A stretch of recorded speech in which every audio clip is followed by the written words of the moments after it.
I'm gonna share the link with some of my friends. We should be live now. Okay, yeah. Go ahead, share the link. And Athrun, if you're in the chat, I see people. It's not registering. There's people in the chat now, but I see people in the chat, like on the comment section. So if you are in here, please post it in the PlayStation stuff too. All right. Rocky said hello. What's up, Rocky? Daniel Ramsey said he's looking forward to this video. As am I, buddy. As am I. What's up, Devontae?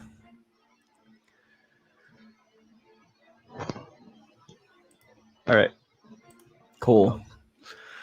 Awesome. All right. So I guess we can like screen share real quick that that link that I saw. You want to talk about it real quick while I'm like pulling up the screen? What link? You saw the video, right? My last video. Was it the one about Cyberpunk or? No. Okay, then no, I did not see it. Oh, okay. Let's try and bring this up then.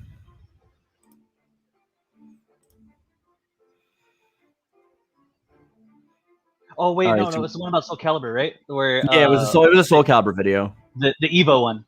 Mm-hmm. Okay. From what I remember about it, it sounded like they weren't gonna give much attention to Soul Calibur 6 this EVO season. Yeah. That they were gonna have it basically as just a side tournament kind of thing. And it kind of spells bad news for the chances of season 3, only because it's not getting as much attention as like say like Tekken 7 and all them. So I think that's all I could really speak on it, other than like, you know, it's a little crushing, but I mean, like, that means that there's more time for Soul Calibur 7 if they're going to develop that anytime soon. Yeah, that's what I was always like trying to like alliterate when coming to that. Yeah, on StreamYard, getting a StreamYard ad on my own video. This is great. Skip. Oh, and for those of you guys wondering why I changed my intro. Hey, what's up, guys? Yoon. All right, shut up, Mark Yoon. Hold on. All right, so for those of you guys been wondering like why I've changed my intro to being like so simple, I got copyright strike by like 10 different videos of mine this week. I was using a free to use song on my old videos, and I got hit with like 10 strikes and at once. And I tried to fight it, but it's up to them whether they drop it or not. And sometimes this happens when like you use a free track. Sometimes a new company will buy up just a bunch of random tracks when they buy up the software that like was made with that track, and then they can no longer be used as free to use.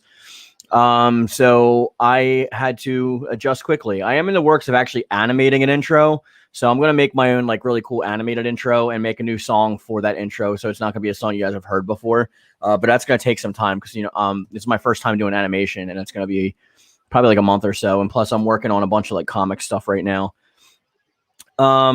Before we also get into the video, I want to let you guys know that the first Raging Ningen podcast will actually be premiering on August 1st, because that is a Sunday. They're going to be every Sunday.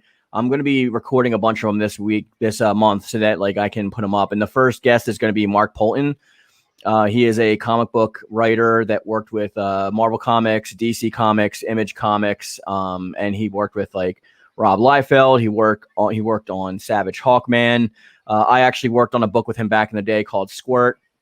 My first published picture was through his old company, Coney Wave. So that should be a pretty fun interview to have on there. And I think he's going to be talking about his new upcoming projects, which you should definitely check out. So the Raging Ningen podcast, if you guys don't know, is going to be like a podcast with me and Rich, and we're going to have guests and stuff like that. It's going to be like a typical podcast that you guys, I'm going to try to put on Spotify and stuff too. But if many of you can subscribe to that as possible, would be great, because we got to get to 1,000 subscribers so we can even like monetize it and do live streams, which I think is really important on that. But I wanted to keep it separate from this channel because I wanted to try and stick this channel just to like fighting games, you know, including Soul Calibur, because that's what most of you guys are here for. So I wanted to just let you guys know that off the bat, that to what you're expecting. We're going to be covering like comic stuff, anime, like, you know, whatever we feel like covering. It's going to be a really chill stream, and hopefully you guys show up for that and support the podcast. It's something that's been in the works for a really long time, and I hope that at least the Yoon-Fam hops on. But yeah, I also want to thank Soulblaze for joining me today. Soulblaze is a Yoon-Fam member. He supports the channel monetarily every month, and he gets access to perks, which most of you can do if you just click that join button. There are 3 tiers. There's a 99-cent tier, which is like, I thought everyone was going to join, but like nobody's literally on that tier. I was like, okay. I understand like that times are tough, so like I'm not going to hold anybody to that. That's just if you want to support the channel, have the means to, that's a way to do so. So thanks Soulblaze for being here. Today I wanted to talk to you guys about a video that I recently made. I wanted to go more in depth into it because, you know, in these little like 9-10 minute videos, I can't get all my thoughts out, and you know, I can't like give you my true opinions, and I try not to like curse and stuff like that. So I wanted to just get into like my thoughts on it. So we can watch the video real quick now if you want, because it's only like 8 minutes long, and then talk about it afterwards. And I think then you'll know where I'm coming from. But we might only watch like 4 minutes of it because I do blabber on a little bit. But if you can see on the screen right here, this is actually the lineup for EVO 2021. The main tournament is comprised of Tekken 7, Street Fighter 5 Championship Edition, Guilty Gear, Strive, and Mortal Kombat 11. That's it. There's no Soul Calibur. And Rocky says, I'm disappointed that Soul Calibur 6 Season 3 won't be here. Mortal Kombat 11 Combat Pack 3 wasn't going to be here. Yeah, so also, again, if you guys didn't see that, there, Ed Boon made a tweet. And it wasn't Ed Boon. It was the actually Mortal Kombat official thing. I think I can bring it up. I posted it on the Discord. So let's see if I can share the Discord screen. Let's see. And we'll go to the Discord, because I did post it there. By the way, if you guys want to join the Discord, the link is in the description box of all my videos. We have a lot of fun on there. Yeah, here it is right here. So can you guys see that okay? All right. Yeah. So it says NetherRealm is now focusing on its next project, and after more than 2 years of supporting Mortal Kombat 11 DLC for the game, including characters, it has come to an end. So a lot of people were saying that that's really annoying because they said they had like a 2-year plan for the game, and we're like just under 2 years. The game is pretty massive. Like, I mean, for Mortal Kombat, like, I'm not really too upset about this. Like, there is a massive roster, but I mean, I'm happy if Spawn was the only character in the game, I'd be freaking happy. So, like, I'm probably the worst person to talk to about that. I got Spawn and Melina, so I'm good to go. But the thing that I brought this up for in the Discord is it made me a little irritated because it's like, why can't Project Soul do this? And I know I always like shill for them. And I'm like, listen, guys, no fighting games ever like announce their departure. They just leave. You know what I mean? They just do it. They're not going to announce it. Which I kind of think is like a little bit bullshit, in my opinion. Like, I think if you are going to have an active fan base like that and you are stringing them along with a to be continued at the end of your last season, which is meant to be purposely ambiguous, I would guess, I want to at least see like, hey guys, we'll see you in Soul Calibur 7. It was a great ride. Thanks for supporting the game. You know what I mean? Like just something like that, a tweet. I don't even need like a big video output or something like that. I just want some kind of transparency. Solarflesh says, I'm surprised that NetherRealm is being so transparent. It's not something I associate with them. Yeah, which is, I've got to give them props for, because like they're going ahead of the game and actually doing that. And not many fighting games actually, like I said, announce their departure. They usually just go. So the fact that NetherRealm Studio is actually doing this, and on the Mortal Kombat official page is actually announcing that they're leaving, is actually really, really lofty, and I kind of applaud them for that. I know a lot of people are upset that they shouldn't be. Great that my notifications are coming through my phone. Sorry. I'm really happy that they're actually announcing it. It's really good when companies actually are at least transparent and do this kind of stuff. I'm just kind of irritated that that Soul Calibur's not doing this. And I mean, it may be because I'm like a Soul Calibur centric channel that's the thing, but I don't know. I just like, I really, really wish that that Project Soul would get on the ball with like actually like just telling us something. Like, what do you think about that, Soul, please? I'm actually really excited that they actually said something, only because that, like you just said, that normally doesn't happen with fighting games when they're cutting support for it. I do agree that it's good that they were being transparent this time around, because I think with MKX, they didn't really say anything after the season pack 2, right? Or the fighter pass 2. and some people were expecting a little bit more, but I mean, at that point, that game was pretty like big as it was. So yeah, I feel like it was a good time for them to stop, but I kind of wish that they did carry through with the full-on 2-year plan that they were saying. But I think that's also due to the pandemic that they couldn't finish everything that they were planning for it. Yeah, I mean, let's read some stuff. Rocky Ford says, in Soul Calibur 7, if there was soul charges, would still be a thing. And if character activates their soul charge, they should transform into something crazy like Keelik's evil Ryu form, for example. A lot of the soul charges do have some kind of like caveat with that, and I would like to see more of that in Soul Calibur 7. I agree, but I'd rather them focus more on the netcode, for example. Like, I mean, I really want them to put some like new stuff, but Soul Calibur is one of those companies that they always try to do new things, and then they usually doesn't pan out well. Look at Reversal Edge, for example. Like, I mean, that's like one of the most hated features in like any Soul Calibur game ever. There are some stands of it, and like I can appreciate that they like the feature, but I mean, when it comes to me personally, I just think that it's intrusive. But I mean, like everybody knows this. It's like, you know, my stance on this, you know, my standpoint if you've watched my channel before. But yeah, Ultimate League says yes, please fix the netcode. I agree. So, and then we see that this is the final check-in here. So if you want to watch my video a little bit, we can actually. Let's see if I mention it. We take a look at. Okay, here we go. So this is what I wanted to show you next. So if we see here, there are side tournaments that are leading up until the main EVO, and Soul Calibur 6 is among them right here. We have Blaze Blue Cross Tag Battle, Dragon Ball Fighters, Grand Blue Fantasy Versus, Mobile Suit Gundam Extreme versus Maxi Busan, Skullgirl Second Encore, Soul Calibur 6, and Under Night and Birth EX Late. The main reason that a lot of these are lead up because they're online only, and the netcodes all suck in all of these games. The netcodes in these games are all awful. We're not talking about like doable either. We're talking about awful. So Soul Calibur 6 wouldn't have had a presence this year regardless because they had some issues with it last year's EVO. But I mean, they were also doing stuff like Smash Brothers and stuff, which doesn't have a great netcode either. But this year, since it's online only, there's no LAN, there's no linking up, and they're not like actually doing this in person. They have to have like a really good netcode. And that's one of the reasons they chose the games that they did. And another reason being is like those are the games that are like most on people's minds right now, which also goes to show you that Soul Calibur 6 is in the back of people's minds. It is going to be in tournaments from July 16th until July 20th, I believe, but that is online only on PlayStation 4, and I do not believe that is being televised or streamed the same way that the main EVO tournaments are. Daniel Ramsey says, probably should just tie Reversal Edge to the Soul Gauge and have only one trigger when it's a certain amount. I would do you one further than that, and KittyMeowser Gaming and I were saying that it should actually cost meter to use Reversal Edge and not gain meter. So when you use Reversal Edge, you actually, if you win, you actually get a meter boost, which is a huge, like, they think it's like a risk versus reward type of thing, but it's really not. Like, it just like you can spam it and then just grow your meter gauge and then super ultimate people, which is really annoying online.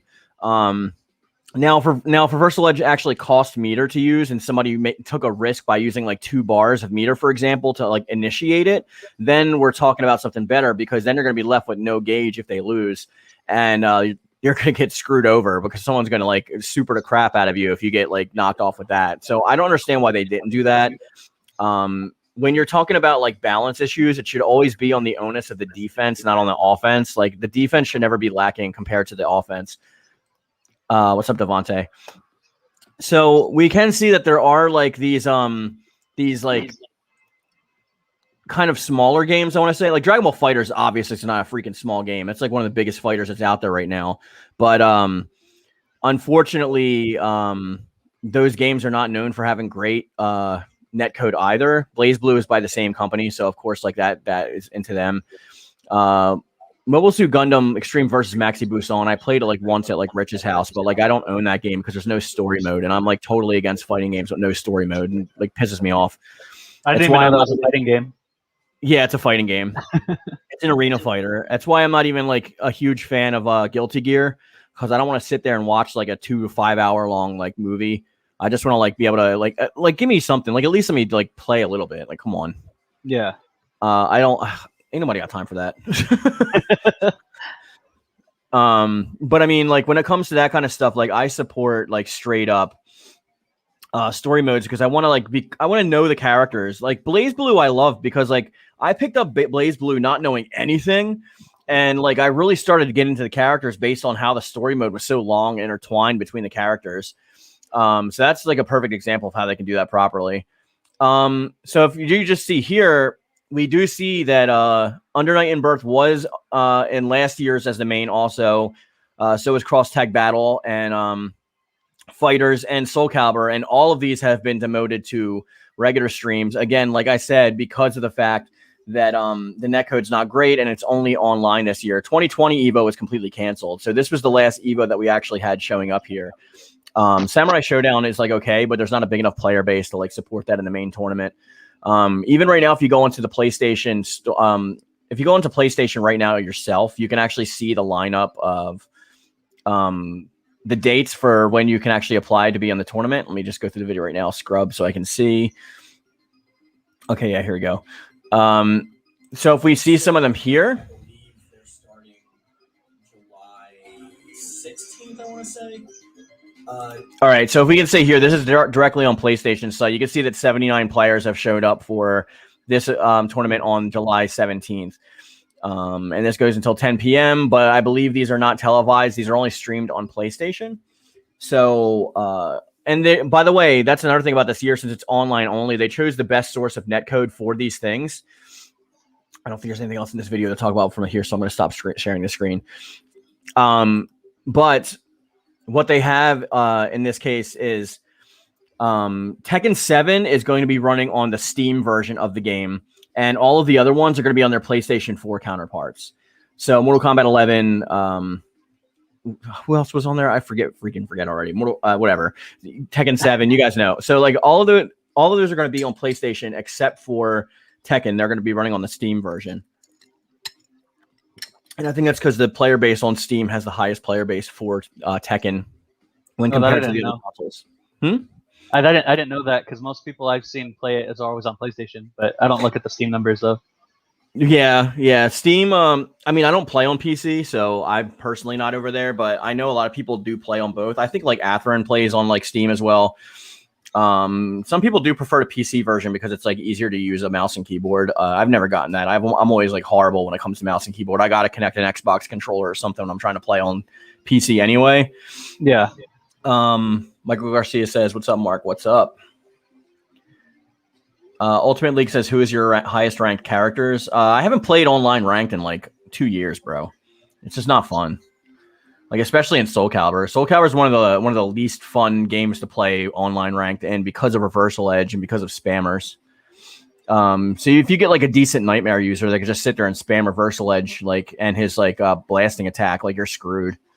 Especially if you're trying to use like a short range character like Taki or Talim or Maxi, like you're kind of screwed there.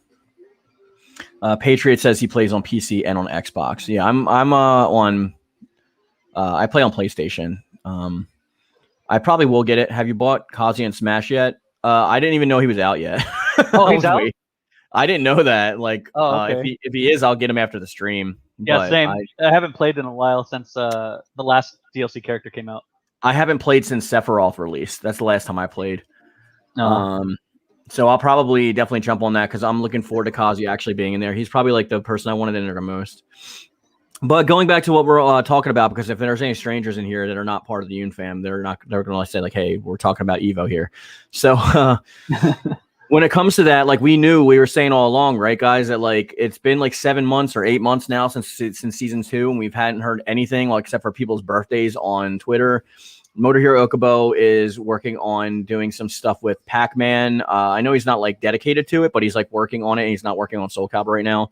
And there's other characters that are also from Project Soul that are also not with them currently. I think some of them are helping the Tekken team and stuff like that. But with that being said, we thought that like it was either going to be at E3 or, which we know for a fact was a complete. Well, watch my rant on that. You can watch my E3 streaming video and you'll find out. But so E3 was a disappointment, and then we were left with EVO. So that led me to do some research into the lineup for EVO, and this EVO lineup is like not looking like Soul Calibur is not going to do anything. They're not going to even be there. So I can't see them releasing a season 3 trailer if they're just a side tournament that's not even being streamed by like the main like thing. You know what I mean? Like, what would benefit them to do that? Like, who's going to be watching the side stream of like just playing Soul Calibur and not watching actual EVO itself? You know? Yeah, considering that Tekken's like a lot more popular too. Like, yeah, I feel like that one's gonna have the limelight during EVO. Yeah, Tekken's their baby. So Devante said, hey, we won't get that Tekken Cross Street Fighter until 2027. Who would even care at that point? I forgot about that. I forgot about it too. Like, because there's like the Street Fighter Cross Tekken, and I was like, this game's okay. So like I never even got excited for the other one. Daniel Ramsey says, is it just me or is it sad that Smash got most of the sword characters that people wanted, Cloud, Sephiroth, and most of the Fire Emblem heroes? Yeah, but they also have that money to throw around, dude. Like that's their biggest cash cow by far. Yeah, they can take their pick of the litter. They are not short of funds by any means necessary. But so I'm gonna call it right now. Devante said Twitter remembers, Mark. Twitter remembers. And Michael Garcia says, do you think that they will reboot Dead or Alive? I don't know. Like, I mean, 6 sucks. So I don't even play 6. Like, I mean, I mainly play 5, to be honest. And Dead or Alive is like one of my favorite fighting games. So we'll see what happens with that. They just need to stop their monetization practices. That's what I'm talking about for them. With 6, they resold all the same stuff they sold for 5. And I already spent I think $150 on DLC for 5. So I'm not spending that on the same shit over and over again. That's for damn sure. You can only get me to buy bikinis for like hot chicks like so many times before I start getting angry. Like that, seriously. Yeah. But yeah, I'm gonna call right now, and I'm actually gonna put that nail in the coffin, and I'm gonna say that Soul Calibur is done. I'm gonna say Soul Calibur 6 is done. I'm gonna call it. And people could argue with me all they want, but if you go back and you look at my track record, it's not very often that I'm wrong about these things. I've pretty much predicted, those of you who've been on my channel for a long time, everything that's happened with this game before it happened. And I remember when the leaks came out and everyone was arguing with me, like, oh, they're not going to put Huang in the game. You're crazy, blah, blah, blah. Well, they were all arguing for Algol. Yeah, everyone was trying to, you remember that, right? Everyone kept yelling at me about it's going to be Algol. It's going to be Algol. Just wait and see, Mark. It's going to be Algol. And I'm just like, all right. And the teaser art didn't help either, because they also kind of made it look like it could have been Algol. That's why I knew it was Wong even more so, because they purposefully did that to like string people along. It's like they're trying to build up hype. I saw right through their little scheme. Solarfire says, if they do end up announcing season 3, obviously they're not, but if they do, I request that you eat a shoe. Maybe it's like a gummy shoe or something. Shoes are too expensive just to go eating, man. Yeah. Join the Yoon-Fam or throw a super chat my way then, and maybe we'll think about it, because I'm like that. Like, I haven't got like $60 to go spend on a shoe to eat. And Devante says, yeah, I think Soul Calibur is done. Mortal Kombat 11 is done. Tekken 7 is about to be within its year or next. Wings of Light and Dark said, the fact that Samurai Showdown got a season 3, but Soul Calibur 6 didn't is disheartening. First of all, Samurai Showdown came out a lot later than Soul Calibur 6. And that might have actually been like part of their plan to begin with. So we don't know what they were approved for. It's a different company. It's not even a different parent company. Like, it's not Bandai Namco. It's SNK. So it's not even like freaking Project Soul or anything like that. So they have a whole different budget structure. Soul Calibur 6 was a very, very, very precarious situation from the beginning. If you go watch my video on the history of Soul Calibur 6, you will understand that. Not saying that to be facetious. I'm just saying I've talked about it until I was blue in the face, so it's annoying to keep talking about it over and over again. But they had a lot of financial problems, and the game almost didn't even happen because Project Soul broke up. So thank you, Motohiro Okubo, for even bringing it back. Michael Garcia says, I'm still hoping for Namco Bandai to do the Tekken game where it takes place where Jinpachi is still ahead of the Mitsuma Zaibatsu and we see Young Wang and the new cast of characters. I don't know. Tekken seems to like not veer too much away from the Mishima Zaibatsu. Like, unless it has to do with like Heihachi, Jin, or Kazuya, like they really don't care. Like there's like side character. They show characters off, but I mean like it's usually about the Mishima Zaibatsu. And I can't see them making Jinpachi the head of the Mishima Zaibatsu. I can see them doing it in a story mode, like if they brought back like Devil Within or something like that. I know nothing about the lore, so I can't say anything on that. If you want to know about the lore, go back and play 4 and 5 and 6. Okay. You can play 5 and Tekken 5 and 6 is his best one. Tekken 5 actually has, I think, Tekken 1, 2, and 3 on it. So if you get Tekken 5 for PS2 and then play Tekken 6 on PS3, they have these story modes where you select your character and you run through this like beat 'em up thing, like it's like Yakuza. It's really fun. It's like probably my favorite story mode in all of fighting games, maybe next to like Chronicles of the Sword. So if you just get they're not that expensive either. So if you could get Soul Calibur, I'm not Soul Calibur, freaking Tekken 5 and 6, like you'll be set. Okay. You'll be set. Solar Fire says Tekken lore is so inconsistent. Yeah, it definitely is. I agree with that. Rocky said the design for Keelig and Soul Calibur 7 would wear red pants, blah, blah, blah, blah, rap. Yeah, I mean, we can talk about the designs later when I start hearing information about Soul Calibur 7, period. I'm not going to start talking about Soul Calibur 7 now because I'll be talking about it for 3 years before the game comes out, and I'll probably be wrong about everything. So I don't want to do that. Devontae says, I want an entirely new Virtual Fighter. I'm kind of bored of Virtual Fighter, to be honest, dude. I didn't even get to play it yet. I played it because it's free, but I mean, like, I dropped it after like the first day. I paid for the $10 DLC pack because I was pissed that it was like locked behind that paywall anyway. But Virtual Fighter is so boring. It's like the slowest of all the fighting games. It's so slow. It's even slower than like Mortal Kombat. Oh shit! I can't. Yeah, I can't deal with it. It's too slow for me. The freaking camera keeps falling. Yeah, same for my earbud. Yeah, I gotta like I have it like taped to the back of my monitor.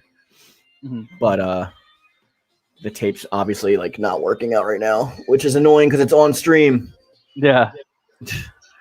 Like, thanks for doing this in the middle of the stream, dude. Anyway, Wings of Light and Dark said, I know, but Sam Show fell off pretty quick. Well, Sam Show's super niche. Like, Samurai Showdown's always been super niche. A lot of SNK games in period are super niche. They're so niche, they make Soul Calibur look like Smash Brothers. That's how niche they are. Like, the numbers of people that purchase those games is like far in the minority when it comes to fighting games. Mike says, do you think Tenchu will make a comeback? I sure hope so. Tenchu's freaking awesome. I prefer Tenchu over like Dark Souls.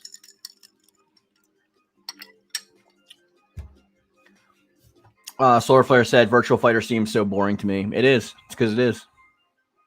They claim that it's like real martial arts, but it's not.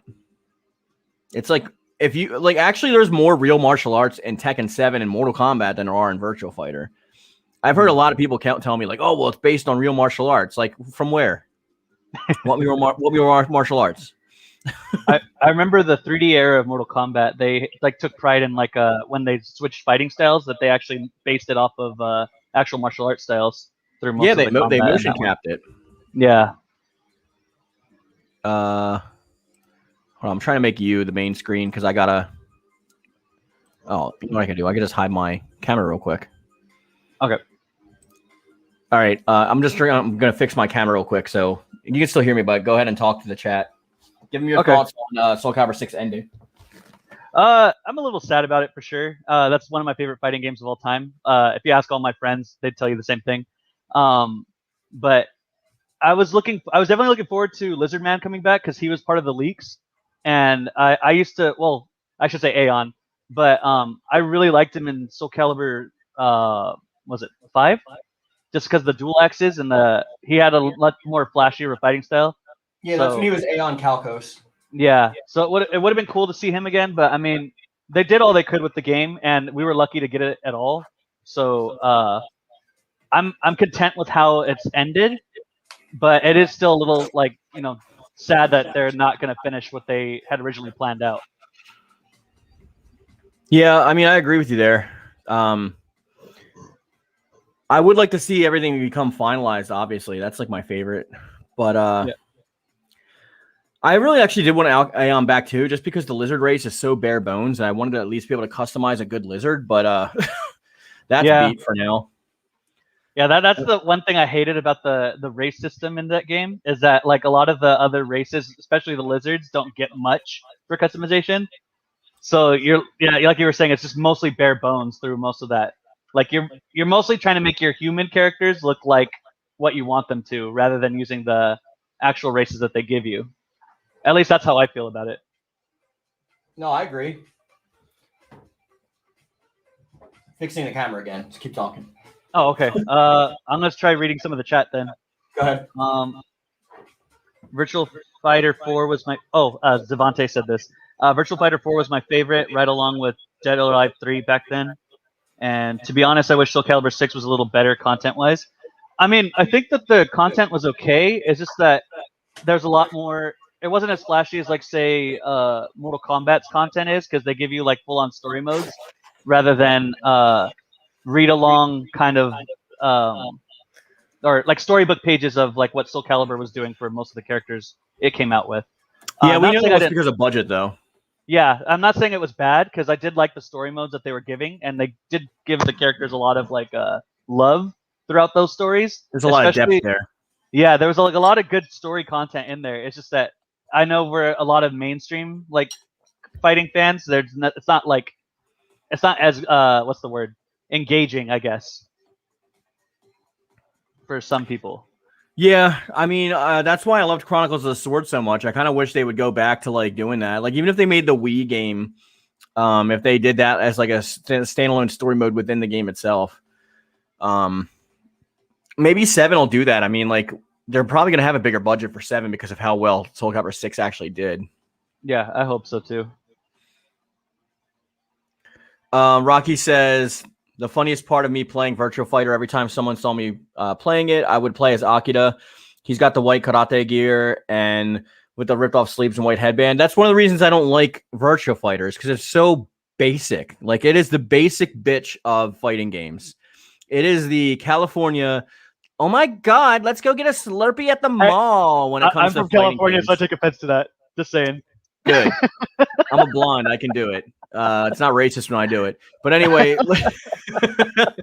but you know what I'm saying, though? They have basically old guy that does kung fu. They have young girl who is a student. They have karate guy. They have blonde-haired girl with blue jumpsuit. I mean, hello, Nina Williams and freaking Jill from Resident Evil 5. It's like literally like every character they have is the most. They have bare bones wrestler man.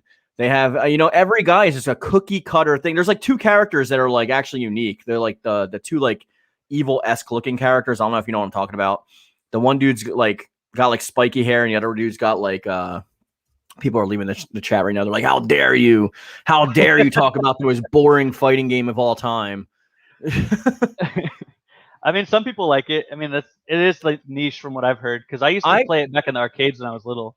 I liked Virtua Fighter 5 when it came out on PlayStation. The thing is that like when it came out, it had a whole story mode that called Quest Mode, where you can actually go and unlock a bunch of gear, which was fun. You had a lot more customization options for the actual individual characters. There was a lot more tied into the story. Like now, they took away Quest Mode. They locked all the character creation parts behind a $10 paywall. They said that they did everything from scratch using the Yakuza Dragon engine, but I don't really care because I don't really see it. It still looks pretty similar to me. It's not like it's like anything insane. You know what I mean? Yeah. I'm allowed to have my opinions, guys. Like you can love Virtua Fighter. That's fine. I'm still gonna buy them when they come out. I'm still gonna play them with you. But to be honest, it's my least favorite fighting game. I think it's fucking boring, and I don't know why. Like that's a hot take. Because it is. Like there's no story mode. There's no like what makes me care about these characters? Like why do I give a shit about like random karate guy? I always thought he was like a Ryu ripoff. Yeah, if I want to watch a random karate guy, I'll go play Street Fighter, because at least then they have like other unique characters that go along with those characters. Mm-hmm. Doral as the final fight in those games is a pain in the ass. Yeah, that's another thing. They took Doral out too. Dora was actually a playable character in both of the other ones, and they took her out. Stupid camera. Jeez. I'm having so much trouble with this GoPro today. Yeah, no worries. I'm gonna try reading more comments. Michael Garcia says, "I like the chick that fights with like a monkey." I have no idea who that is. She's the basic young kung fu girl. Oh, she's got okay, like the schoolgirl. Yeah, she's like a basic short hair kung fu girl. Think of her as like Sakura. She's like she's really basic. I like her too, but I like the monk too, but he's just basic monk guy. Like they don't have any personality behind their characters. Rocky says it'll be cool if Deadpool from Marvel was a guest character for Mortal Kombat. Good luck with that. You think Disney's ever going to approve them being in, like having their characters like that in the game? I think we were lucky to get Spawn, even though like that he was in talks with like NetherRealm since I think it was like the first Injustice game. Yeah. Rich and I actually did a video on that like 3 years ago called "Should Spawn be in Injustice 2 or should he be in Mortal Kombat 11?" Yeah. Before both games came out, we did a whole video on it. I personally wanted him most in Injustice 2, only because it would be like my dream matchups with like him against Superman and stuff. But I'm still glad that he made it into Mortal Kombat because I feel like the fatalities he had definitely like made him shine.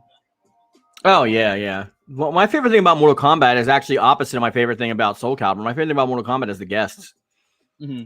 Like you bring in those horror movie guests from the last one. You got like Freddy versus Jason and versus Alien and Predator. And you got freaking Arnold Schwarzenegger versus Sylvester Stallone and RoboCop. Like, give me, please. Like, please give me. I was super like surprised with Terminator in this last game because like he was really fun to play as, and the fact that he had that little nod to Scorpion in his what's it called, Fatal Blow, where he says "Get over here" after he like shoots you.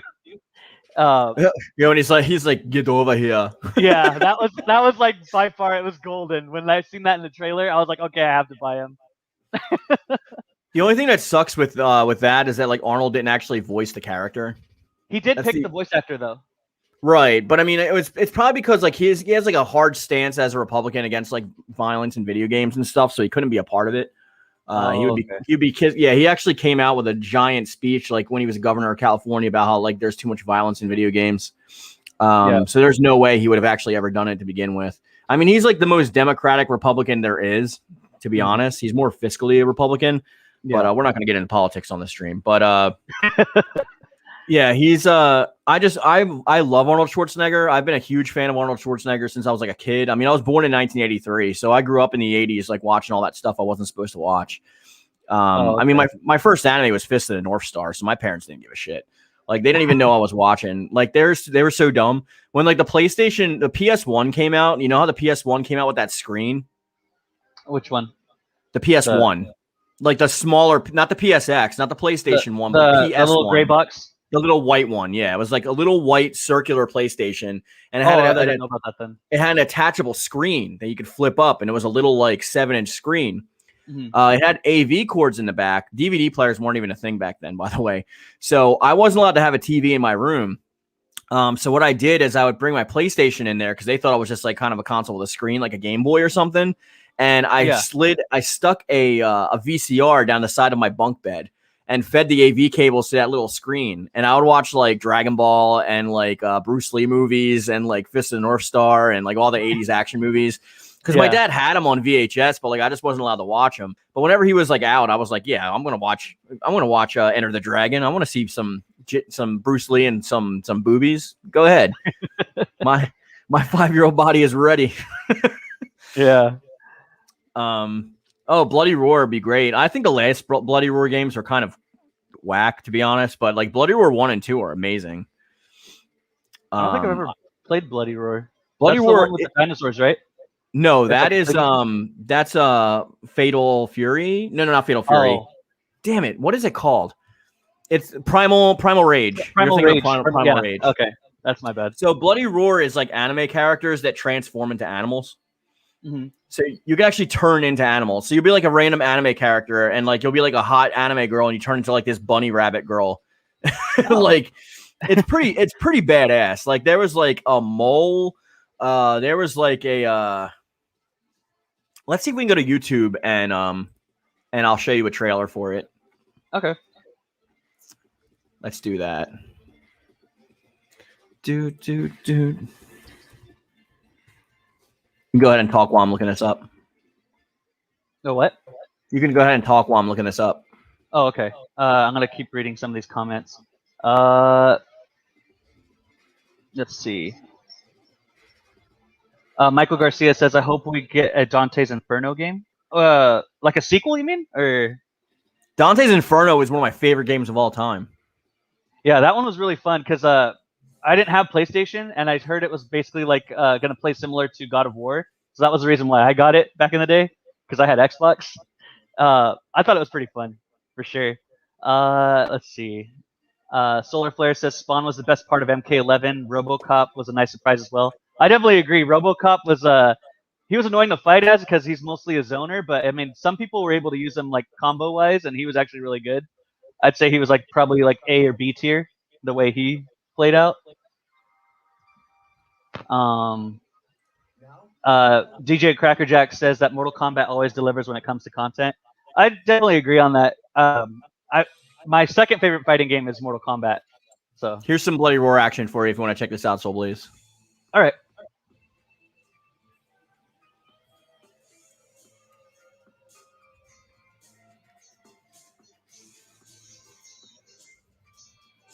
I think this one is Bloody Roar 2, it looks like, on PlayStation 2. Bloody Roar 1 was on PlayStation 1. I believe it's 2. Doesn't look like 3. Okay. But basically, you have all these characters, and even the human counterparts like look really cool. But then they like transform into animals. See if we can skip ahead.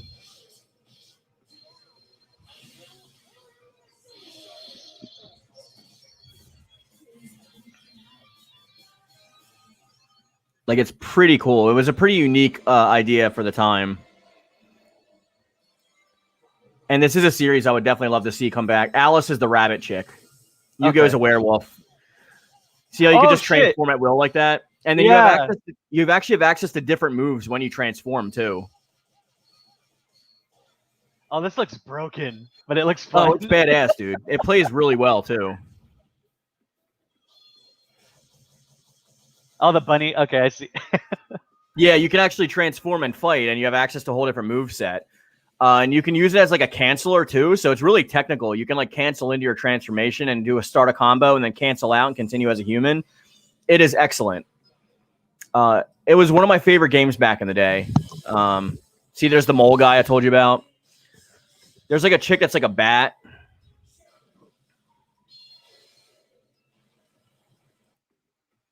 That looks dope.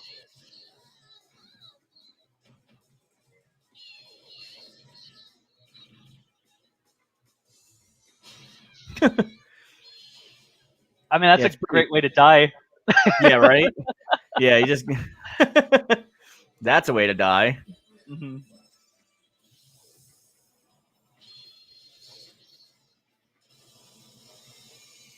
Is that like a robot mole or? Yeah, it's a robot mole. Okay.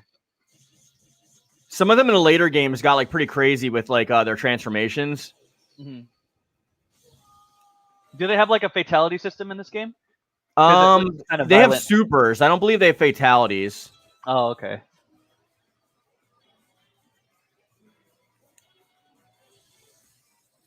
That guy's a dragon. I forgot. That's dope. And that guy's like an alien. He's basically like Guyver, the Zion. Mm-hmm.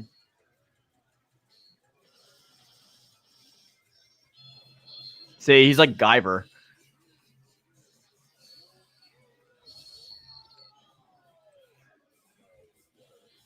Yeah, anyway, dude, Bloody Roar was awesome. I'm going to have to get that game and get my friends to play it with me. Yeah, definitely. I think they have some of them digitally on like the PlayStation 3 store and whatnot. Mm-hmm. I don't have any on physical. I need to get them back. Solarfish says, I got to go now, guys. See you, Matt. Killer Instinct in a few years would be good. Oh, Michael Garcia says that's Bloody Roar 4. Oh, okay. Yeah, I take it back. I take it back when I said about Bloody Roar 3 and 4 or whatever. I like them. I like them all. They're all amazing. So yeah. So basically, I think that Soul Calibur is done. Soul Calibur 6 is done. That's the gist of this story. It's not going to be at EVO. I think we're not going to have any season 3. So for right now, we're just going to have to wait and keep it coming when it comes to Soul Calibur 7. Now, the thing is, like, what do you guys want me to do with Soul Calibur coming from here on my channel? Because it's going to have a smaller, like, it's going to have a smaller showing. I'm probably still going to do, like, maybe one Soul Calibur video a week because I know that a lot of you guys are here for that. But what do you want me to do? Like, do you want me to still cover, like, the library, or should I get more into, like, I don't know what I've done for the lore past. I mean, because if you've been on my channel for a while, you know I've pretty much covered everything when it comes to like Soul Calibur 6. I feel like the content is dry now, considering like all the work you've done on the game specifically. I personally think that like for right now, definitely just try moving on to other horizons. Like you've been doing good content with what's it called, Cyberpunk, that I've been watching. Thank you. A lot of people haven't watched it, but I appreciate it. I like the game, and I'm having fun playing it. It would be nice to share that with you guys. I know a lot of people aren't like super enthused about Cyberpunk because of the bad reputation that it has, but it's a good game. Like it's got problems for sure, but I'm enjoying my playthrough for it, and I think that's all that matters to me. I'm waiting for the next gen versions before I get it because I just got my Series X. That's why don't do that. So let me tell you why. Okay. I bought it last week because Best Buy has it brand new for $20. Mm-hmm. When the next gen version comes out, it's going to be $70, and you're going to be able to put in your disc for the PlayStation 4 version and upgrade for free to the PlayStation 5 version. So you're going to have the next gen version even if you just have the PS4 disc. That's what I'm doing. Smart delivery. Yep. Okay. It's just, it's the same thing that they did with like Final Fantasy 7. Mortal Kombat. The only one so far. Huh? Mortal Kombat did that too because I got a free yeah, upgrade. I did Mortal Kombat like right away when it was available. So yeah, even though I have like PS4 discs for those games, they're technically the PlayStation 5 versions, and they are doing that for Cyberpunk. So go buy it now when it's brand new for $20, and then free upgrade. Don't wait till the PS5 version comes out because the only difference is going to be is you're going to have a different little white strip on your case, and you're going to be paying $70. So go buy it at Best Buy. Yeah, I'll probably do that. Oh yeah, my friend's in the chat. He commented saying, "I helped you get that, so remember that." Yeah, I remember, Nico. I remember. We were both hunting for the next gen consoles because he's a PlayStation main and I'm the Xbox main. Mm-hmm. And he followed this Twitter user that would post up whenever they would restock on Best Buy. And there was one day where him and I were playing Tekken 7 on PlayStation. And he was like, "Oh, they just restocked on the Xbox." And I was like, "Okay." So I went on the app to try to get it. And I was lucky enough to get it on my cart and get it. So that's good. The only reason I got a PS5 day one is because I worked at GameStop for 11 years as like a manager. So I still have a bunch of friends that work at GameStops. And they literally called me and were like, "Hey, we're getting this many in. Do you want me to hold one for you? But you have to buy a bundle." And I was like, "All right." So I did drop like maybe like $800, but I got it day one. I know Rich got his from Amazon and he had to wait like a month. Oh shit. But yeah, that's the only reason I'm lucky. I am getting a Series X, but I'm going to wait till the fall when they're a little bit stocked better. And then I'm going to do that Xbox. What's that program that they have? Is it Smart Pass? What it's called? It's Game Pass Ultimate, I think, where you get it like you get it for I think 3 months for $1. Oh no! The one I'm going to do is like you get a credit and like you pay it off over 2 years, and it's like $35 a month. Oh, that's the Insider program. Yeah. It comes with a Series X. It comes with Game Pass, and it comes with Xbox Live. So that was the best deal to me. It's like total is like $600, but you pay it off in 2 years. So not only do you help your credit, but it's only $35 a month. So I'm definitely going to do that in the fall when I start working at the school again, when I start teaching again. Oh, okay. Yeah, I'm not going to do it now just doing comic books because like it's not enough funds for a guaranteed $35 a month, and I already pay for too much crap every month. Yeah. Should not have mean Sean Watts design. I ended up buying one on eBay with 2-day shipping. Yeah, Devontae, I don't use eBay. Like I actually have friends who own eBay stores, but like I just don't use eBay. I use Amazon. I think it's because I have like a Prime membership, so I just stick to that. And like I trust Prime is gonna like back up its stuff. Like I'm not really too sure about eBay. For me, eBay's still on the list of like Craigslist to me, kind of thing, like Facebook Marketplace. So I try really hard not to do eBay. I saw I don't use eBay either, but I went on my Xbox. Yeah, I mean, a lot of people have gotten scalped, and that whole situation is just so stupid, dude. Like, I was so mad. Like, my brother still hasn't gotten a PlayStation yet, and he wants to play with me desperately. And he's almost about to give up. Yeah, I almost gave up and went for a scalper pricing, but luckily my buddy Nico got me to go through Best Buy, and I got it. That's good. I remember I tried on Best Buy when it went up the first day. I had like 5 screens open, and my wife was helping me, and we had it in the cart, but like it just kept like, it was so, their site was so shitty that it kept kicking us back to like the credit card information, even though I already had all that stuff saved in there. And then it would kick me back to the address, kick me back. So I tried like multiple times, and I finally just contacted a few of my friends at GameStop and was like, how many are you guys getting? Because I'm not, I was like, listen, I know about GameStop. I know you need numbers, so you're not helping me as a friend. Like, I will pre-order 5 games. I will buy every accessory, and you can bundle it all together, and it'll make your store look good. That's literally what I did. And then I literally, the only one I could get it at was like in a bad neighborhood in New York. I got it in like Corona, and like they didn't have bags. So I'm literally walking to my car like 5 blocks away with a PS5 on the first day it came out when there's a line outside of GameStop. I was like, shit. I am going to have to use karate today. Today is the first day that I'm actually going to have to use, I'm going to have that fight since like high school. Like, it's going to happen. Like, I feel it. I'm going to give my wife the PlayStation, tell her to run, and I'm going to be fighting off like 10 people at once. It's going to be like Dynasty Warriors Mark Yoon. And I don't give a shit. Friday. I was like, and I am here for it. Throw it in the trunk, start the car. I will jump on the truck, Mission Impossible style. I do not care. Like, I was so I was crazy eyeing people, dude. You don't even know. Because I'm like this, like, I look like a basic ass, like, white dude with blonde hair, just like walking down the street, right? And I've gotten fat since I lived in New York too. So I'm not even like, I don't even have my abs anymore. So I'm not even intimidating. I just look like freaking the marshmallow plush guy, the Stay Puft Marshmallow Man, mixed with like Ghostbusters. Mixed with like Kirby, mixed with like freaking Jigglypuff, fused with Chris Farley. That's what I look like right now. So I was walking down the street with my, because the box is huge. So I'm like carrying this huge PlayStation box. People are like looking at me, and I'm like, like I was like, you don't want this. Like, where's my crack? Give me my crack. I'm Rick James. Give me my crack. Like, I was so side eyeing people. It's not even funny, dude. I was like, at least I had to go for crazy looking, and I made it to the car, so I applaud myself for that. It also sucks because in that area is at the school where I worked. That's the school I taught at, was in that area. So I knew a bunch of people knew me and knew where I worked and knew what my car looked like. And people are shady. So I was like, oh man, I'm about to kill somebody for $500, and it's not even going to bother me at all. As long as I can play my PlayStation in prison, I'll be fine. Just take it with you. It's all good. Yeah, right. Oh my goodness. I'll start side-eyeing in prison my PlayStation's disc drive. I'm like, good thing I got the physical version. Baby, you're looking nice. Look at that slot. Don't drop the soap, PlayStation. Don't drop the soap.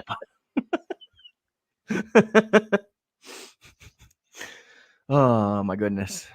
That's why people got to watch the streams when they get to close to an hour. It gets nuts. I start not caring about people canceling me, and I'm like, whatever happens. Again. Yeah, right. Oh my god, I always get worried about like that, and I'm like, oh man, I'm going. Yo, your homie said, thank God I'm not the only one aroused for the disc version. Here's the way I see it: if you want to play the games digitally only, you still can do it on the disc version. But if you want a disc, you have a disc. Not to mention the fact that you don't have to buy a 4K Blu-ray player. You know what I'm saying? Like, that's the main reason I got it, because like I use my systems for media players as well. So like I have 4K Blu-rays, but like I can only use the regular Blu-rays because like they only worked on PS4. But now I can watch my 4K Blu-rays. Yeah. So it's always worth it for me to get the disc version. I'm a physical guy myself anyway. I mean, I game share with my brother. So if there's a game like, let's say like Demon Slayer, I'm going to get that digitally because we could both game share it. And that way we don't have to both physically buy it. But when it comes to games that are like single player, like I physically bought Cyberpunk, I physically bought Final Fantasy VII Remake and Ghost of Tsushima, like all that stuff I bought physical. Michael Garcia says no one messes with Mark. Yeah, that used to be the thing until I got fat. Now people And then- side eye me outside. I'm like, listen, you don't know the stories. I was at a party a couple weeks ago with a bunch of my friends I grew up with, and there's a couple strangers there, and this one dude kept talking shit to me, and like my friend Matt was like, listen, you really don't want to talk shit to him. Just back off. Like, I mean, you really should just go away. He was like, oh man, looking at me funny, man. I'm like, I'm drunk, dude. What do you want me to do? Freaking get out of here. DJ Crackerjack says we stand Mark. Thank you. I'm sure I put the cracker in your name. I put the cracker in DJ Crackerjack with my fake Asian self, my Phasian self. People get on me about that too. Like I'll see I'll try to correct like people's Korean because they mess up on like Twitter. And I correctly told this one Korean girl like how to do something grammatically. And she was like, is this you? And she like brought up my Instagram and she was like, why are you trying to tell me about my culture? I was like, listen, you little California girl, like you are so far removed from Korea that you can't even say annyeonghaseyo properly. And you're up here with grammar like horribly. And then you're going to bring up the fact that I'm white. Like, get out of here. Yeah. Like I usually get embarrassed when like people of other races correct me on my Spanish because I'm not that great at it. I can understand it pretty well, but I'm not fluent by any means. So like whenever someone else comes up to me, we're a melting pot, and if somebody comes up to me and speaks German, I'm not gonna know what the hell they're saying. Like I'm third generation German. My grandparents on both sides of my family came to America to escape the war, and I don't know shit about Germany. I know that they wore like wooden shoes and like they like beer. Like I literally know nothing about my culture whatsoever. And if people are like just straight up like, oh, you should do. I've had people tell me that I should study German because I'm German. I'm like, who cares? Like, we live in America. Just be whatever the hell you want to be. Like, why does it matter? Like, you got people that can identify as freaking unicorns and shit, but you're telling me I can't like, I can't learn Korean? Get out of here. I identify as a rabbit. Yeah, exactly. I identify as Soul Calibur 7, so can it actually? It exists technically. I identify as season 3. I can't, man. People like it's so funny today. The thing that gets me going the most is people will be like, listen, you shouldn't judge other people. Just let them be themselves. Let them live life. Be happy. They're not bothering anybody. Cool, fine, I understand that. Then why are you gonna be hypocritical and tell me what to freaking do? Yeah. Like, shouldn't I just be allowed to live my life and be happy and do what I want to do too? Like, I'm not hurting anybody, so why are you gonna like shove your shit down my throat? Like, get out of here with that.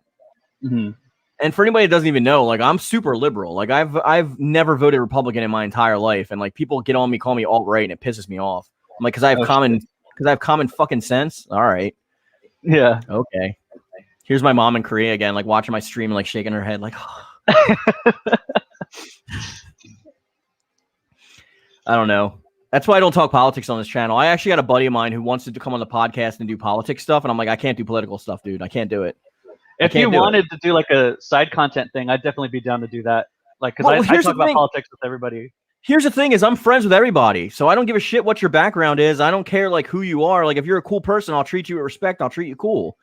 Like that's just always how I've been. I don't care what someone's politics are. I'm not gonna not be friends with somebody because they voted for somebody I don't like.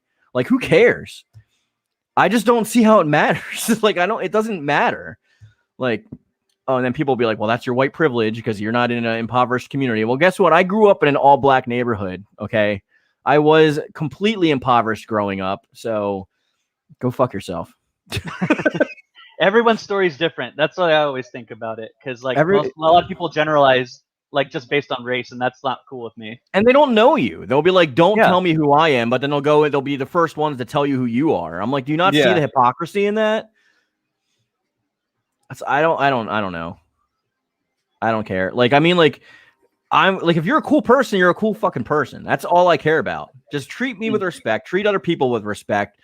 Don't act like a douche, and I'm not gonna call you out. We'll just chill and be friends and play video games and drink beer and stand each other. Who freaking cares? Hell yeah, you know. But then when you got somebody coming in there like, you're eating gummy bears and they're not vegan, I'm gonna kick you in your asshole. Like, that's all there is to it. Why is it that they're like super obnoxious about like that kind of stuff? Like I get, I know. like, I'm like, having you your act own, like like, you're so lifestyle. morally superior to me. You eat plants, and they're like Yeah. the life givers of the planet. They're alive too, bitch. You're not eating rocks Exactly. and plastic. Like, you have no moral superiority. Get out of here. Mhm. I hate that. I can't stand it. All that stuff. I think I just don't like people telling me what to do. That's my thing. Yeah. Michael Garcia says, same here. I'm Mexican, Irish, and Native American, but Japanese culture and Irish culture. Yeah, you can do whatever you want, dude. Like, you don't have to be. If anyone tells you that you can't like Japanese culture or Irish culture because you're Devontae, I read that totally wrong. I see. Okay, I see what you're saying. I was like, yo, someone's about to get banned. And I was like, oh, wait. Yeah, that's why we're the Raging Ningen, man. That's our podcast.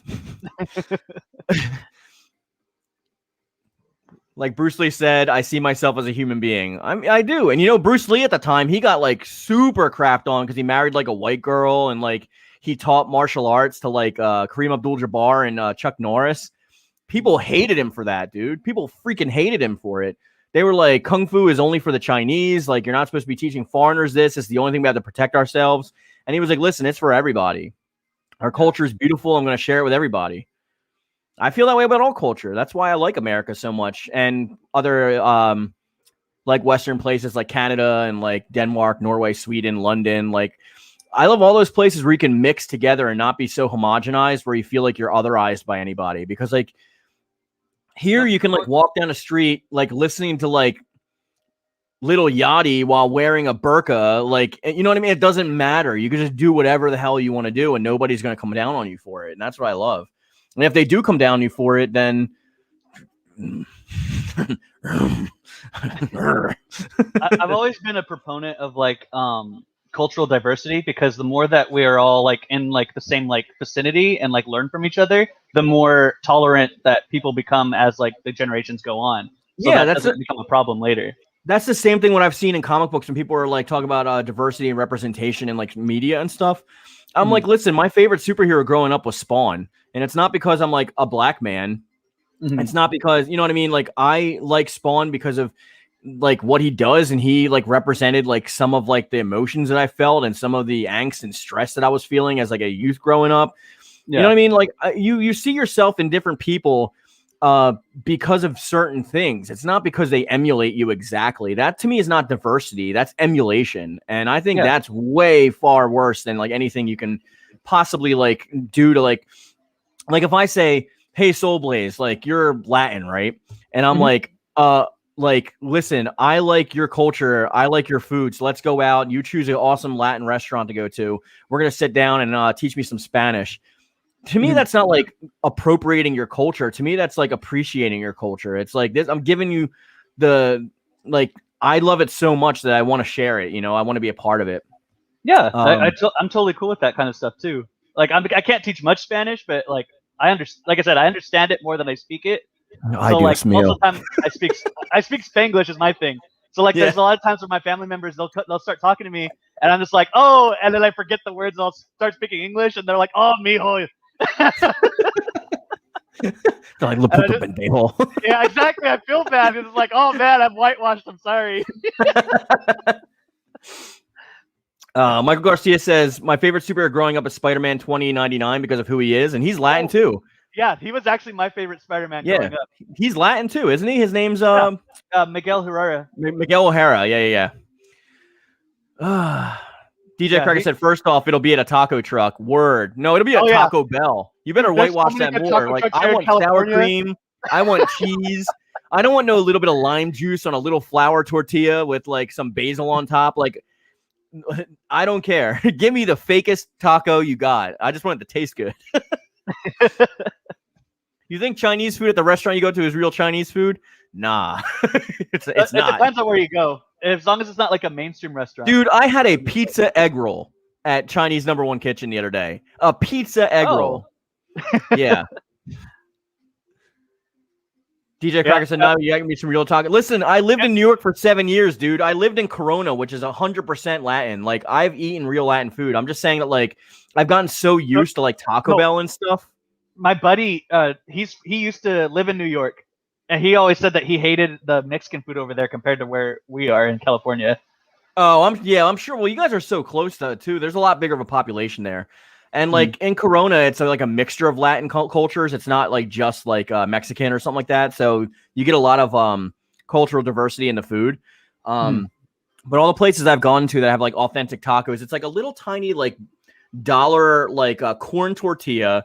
They put some carnita or some steak or something on it. I don't even like steak. Like I like ground beef. So they put like steak on it. Then they put like squirt some lemon juice on it and a little bit of leaves, and you just eat it. And I'm like, this is the most boring thing I've ever had in my life. Where's my sour cream? Where's my cheese? Where's my sriracha? Like, come on. Yeah, over here, like if you ever come to California, let me know because I'll take you to a bunch of different places. Oh, I'm planning. I'm going soon. All right. Devontae says, depends on where you go, but yeah, majority of restaurants aren't 100% authentic, but we're in a multicultural country, so it'll be that way. That's what I like about it too, though. That's what I like. If I want an authentic taco, I'll go to Mexico.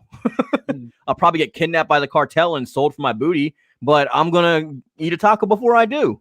And you know what? It's going to be glorious. To be fair, I was in upstate New York. Not to mean, but it was pretty white.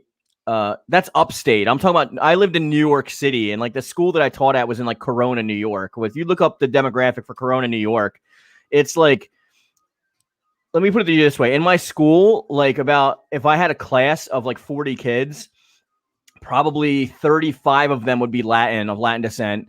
And then like 3 of them would be Chinese. And then like the other 2 would be like culturally innocuous that I couldn't tell. But it was ambiguous. But oh yeah, it was super. I every bit of Spanish that I pick up from there that I have now is from there. It's from like teaching there and talking to them and stuff. I don't know like much Spanish, but because I didn't take it in high school, but I learned it from teaching. Oh, okay. That sounds cool though. Like having the multiple cultures, like learning from the students too as you teaching.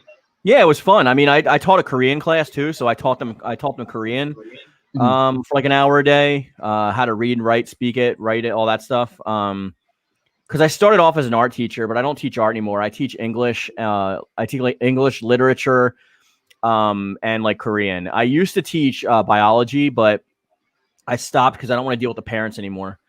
I would have so many parents coming up to me being like, "Why are you teaching my son about like evolution?" And I'm like, "Because it's like in the curriculum." Biology. Yeah, it's biology. Like, man, where do you think your fingernails came from? God, actually, they're from when we used to be fish. Thanks, but go ahead with your bad self thinking that. I'm sure life will work out real well for you. It's like whatever. You can believe whatever you want to believe. I'm not saying that. Like you do you. But I mean, I just didn't want to deal with parents like on a daily basis, like yelling at me for not teaching their kids. Right. And it wasn't just like one religious group either. It would be all of them. Yeah. I mean, it like teaching like that kind of subject sounds like it's a touchy like situation anyway. Yeah. I had a mom who her daughter, they came from India and she was Hindu, and she was like yelling at me, like telling me that like she didn't want me teaching her daughter about like the dinosaurs because dinosaurs never existed. I'm like, so you don't believe that dinosaurs existed, but you believe in Shiva, which is like an elephant-headed 8-armed woman. Like you believe in Ganesh, which is a giant turtle flying through outer space with the universe on its back, but you draw the line at dinosaurs. All right, but we have fossil records of like dinosaurs. So they don't care. My grandpa was a pastor, and he used to tell me that like the devil planted dinosaur bows to trick people. I always thought that shit was like fake because I heard that like they have an answer for everything, dude. I'm telling you. God. Yeah, might not be the right answer, but they have an answer for everything. Damn. Chinese hot pot is awesome too. I prefer pho. Like Vietnamese pho ha is freaking great. There's this really nice pho place nearby where well, not nearby where I live, but over like in the center of like where my city that me and my friends used to go to all the time back in college. It was hella good. I also prefer like katsudon or like donkatsu, but it depends on the Japanese place that you go to. Donkatsu is awesome, but it depends on the sauce. It's like kind of like fried meat, and then it's got like this really nice like dipping sauce that they pour on top, and they serve it with like miso soup and stuff. It's pretty good. Yeah, when it comes to food, like I'm down for pretty much anything. Like I love like pad prague raw, like Thai food. There's a lot of stuff that like I'll try. I'm just not big into fish. That's my thing. It's like I don't like seafood. I don't love like salt. seafood. I don't like salt. So like the fact that I don't like salt, and then like fish is just so salty. Like I'll have it if it's grilled. If you like take it off the bone and you grill it, then I'll go to town. But Yeah. I'm not eating any water bugs. That's for damn sure. So keep me away from lobster. Keep me away from crabs and shrimp. Oh, you don't like lobster? That shit disgusts me. When I look at a lobster, all I see is a cockroach. Like Oh, I can't. Have you tried it? Have you tried it? No, I No, look no, at them and You have to try it at least once. I want to be. They want to be my friend. First of all, every time I go in like a Chinese market, I see them all swimming there. I'm like, oh man, I want to save you and put you in my bathtub. My wife's like, I'm like, don't look at them, don't you dare. So a little sad fact: did you know that like lobsters technically have the ability to live forever, but because they're constantly expanding, they actually crush themselves in their shell and they die because of that. Yeah, some of them actually have like soft shell too, and they can actually live for a really long period of time because they revert back to their youth, and that's what happens. Yeah. But they're one of the few species that can technically be called immortal on the planet. Like I think there's a species of jellyfish that does it as well, and it's only certain species of lobster. It's not all lobster, but yeah. Daniel Ramsey says black churches are more understanding, especially most of the black churches in California, not the black churches in the South. If you go to like a Southern Baptist church. No, sir. They just they are some of the most Southern Baptists here. Yeah. No. Like California, you can't complain. You can't compare anything to California because California has such like a unique cultural subset of people that most of them are like standardized liberal anyway, unless you go onto like the countryside. Yeah, I live in the countryside, so there's a lot of like I have neighbors that are kind of like I had to stay away from. Oh yeah. But if you're in like I'm talking about like the LA area and like that area, like San Francisco, Sacramento, like that. I mean, that you're pretty much any church is going to be like a liberal church because they don't want to get shut down. Like people would protest the crap out of them if they found something out and just shut them down. But down south, and especially like it's like way more accepting to be in a traditional way that way. But Daniel says southern places are pretty messed up. I mean, I don't want to say that I pity them or I feel bad for them. Like, I mean, like they create their own environment that they live in. Like they can change if they want to. It's just a lot of them don't want to change. And I feel bad for like the minority people that grow up in those areas because like, you know, they're especially coming from like slavery roots and stuff like that. And they still got to live in that area where everyone still treats them like second-class citizens. And then the poverty line is dictated by like the wealthy. And I don't know, dude, it's just like, I don't want to get going on it, but I feel bad for people down there. Yeah, there's a lot of like different things that could possibly help that situation. Like I think education definitely needs to be like fixed up a bit. The problem is education in the different states is directed at by the Board of Education, which gets their derogative from the actual school board, which is from the politicians. So like if you look at a Texas science book, it's totally different from like a New York science book or a LA science book. If you teach someone about slavery in let's say Tennessee, it's going to be totally different than if you teach about them in Maine. The books are totally different, and it depends on the state. There's some books in like predominantly urban areas, like black neighborhoods, that I literally taught in those areas, and like looking at school, and it literally says that like Europeans drove up to Africa, straight up got off boats and kidnapped people, which is like not what happened at all. You had the Western Africans, which were more poor compared to the coastal Africans who were really rich with like water and fish. And they actually went and abducted them and they sold them into slavery to the Arabs, who then sold them to the Europeans. And a lot of people don't know a lot of like true history stuff like that. Like there was over 3,000 black slave owners in America at the time, with like 40,000 black slaves between them, like black people owning other black people. So there's like a lot of stuff. Yeah. There's a lot of stuff in there. I'm not saying like anybody's like cultural like representation is like wrong, but like you got to remember like where you're looking at. That's why I always tell people about skepticism. You need to literally question everything and research it yourself. Like you have to research everything yourself. Like don't go down a rabbit hole where you're going into like conspiracy theories, but you literally need to check sources, because people will tell you whatever they learned, and it's not always 100% the truth. Like, I mean, I remember becoming an adult thinking that like my parents knew everything and realizing they're just dumb kids that grew up. Like that's all they are. Like all adults are just stupid kids who grew up. I think exactly the same way as I did when I was 15. My brain hasn't changed at all, even though I'm like going to be 38 this month. It doesn't matter. Am I sending the stream on Discord? Yeah, Atherin, you're a little late, buddy. It's like it's an hour 15 in. Oh, he didn't put it on Discord? Yeah, I appreciate it though.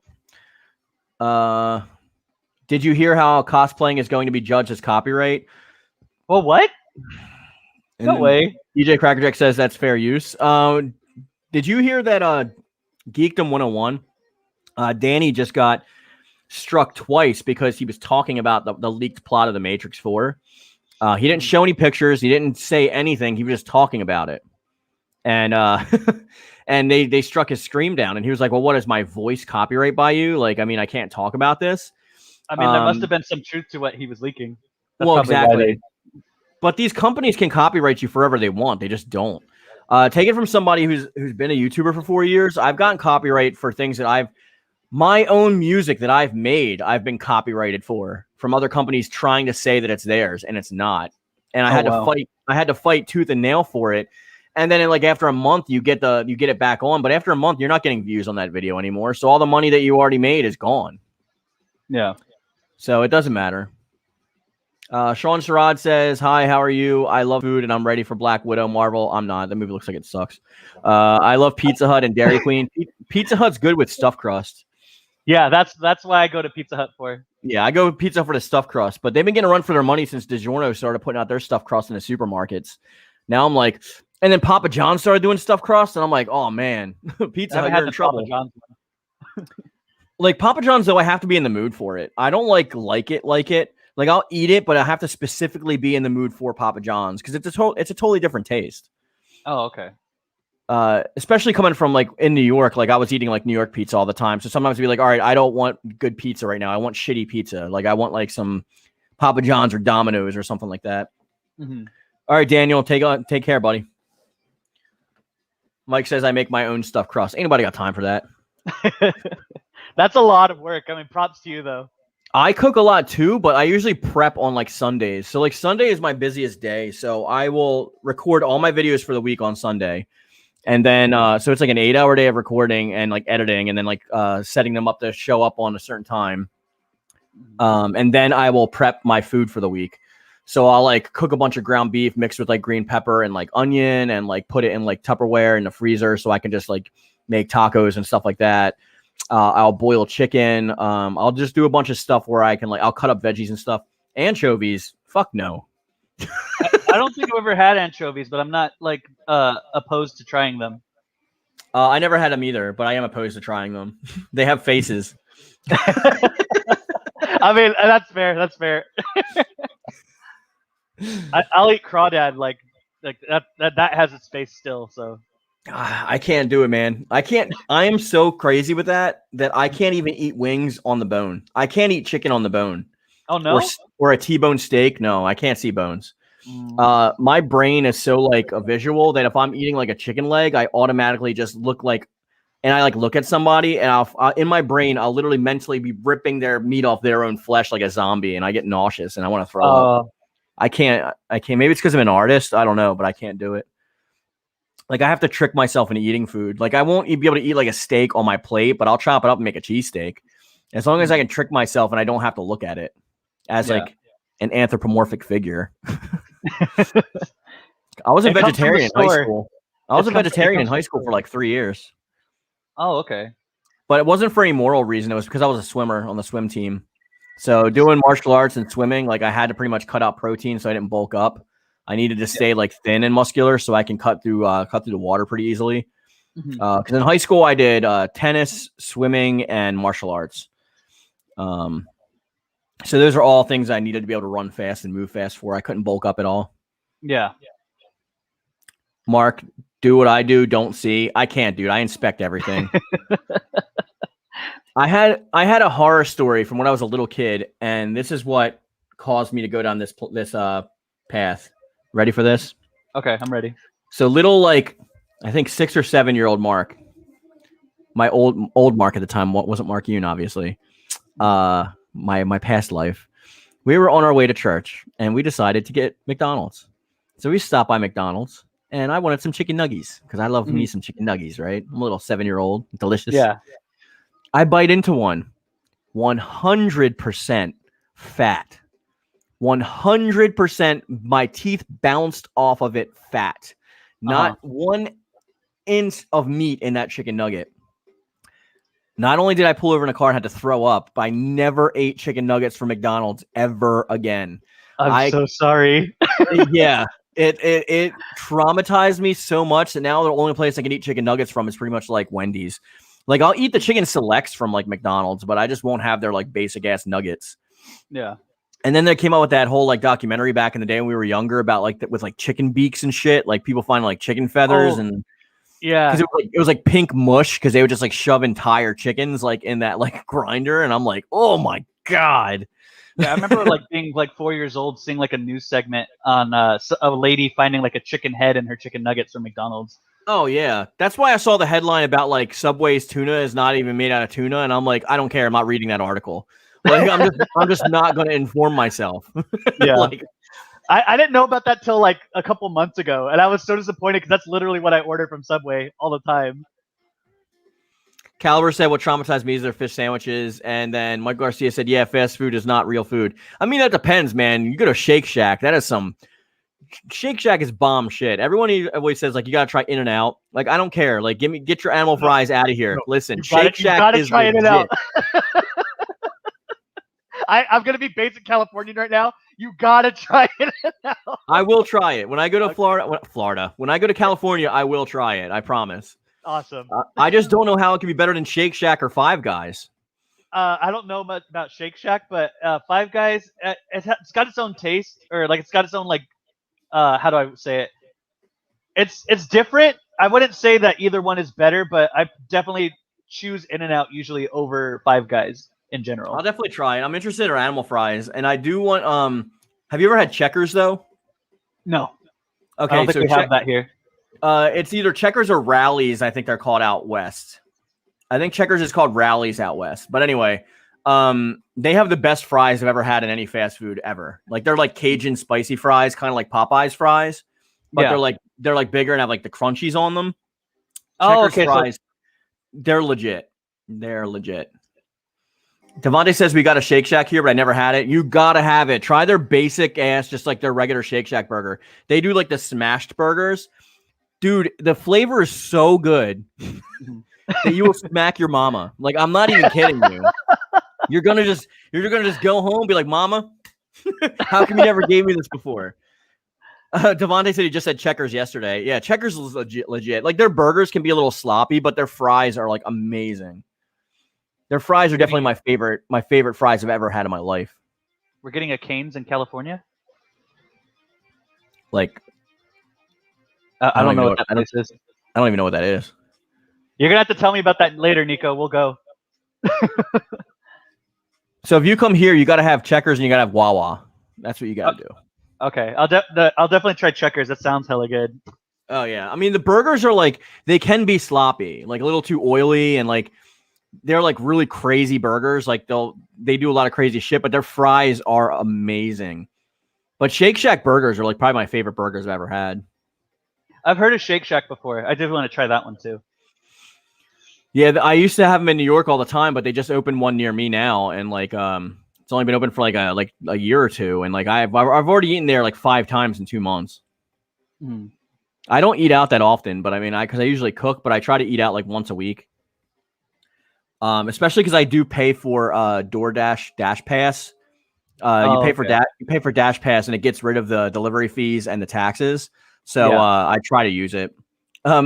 Mary said, "Wawa, they're everywhere in Jersey." Well, that's where I live. I live in Jersey now.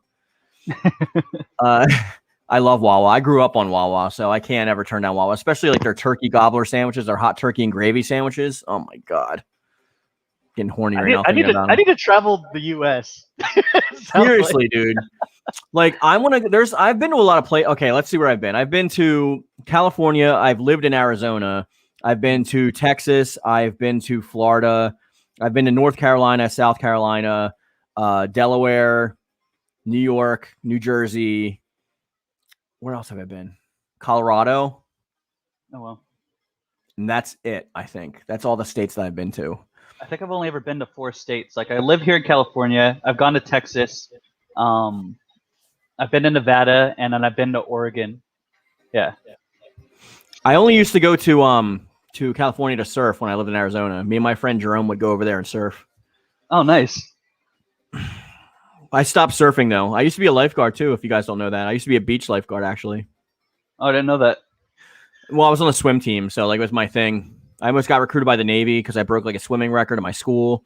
Mhm. But I literally was a lifeguard for like 3 years, and then I quit because we watched this training video of these scuba divers that came and they went out like where the buoys are, and I thought you just don't go past the buoys because of the current. They went under there with a camera, and all you see is like sharks. And I was like, "Fuck this!" Oh shit. I was like, "Fuck this! I'm not going back in the water." That's fair.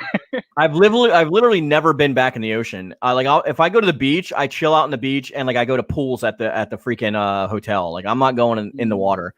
And then and people are like, "Oh, well, statistically, it's more chance." I don't give a fuck. Like if I'm that one guy that gets his leg eaten off, the statistics aren't gonna fucking help me.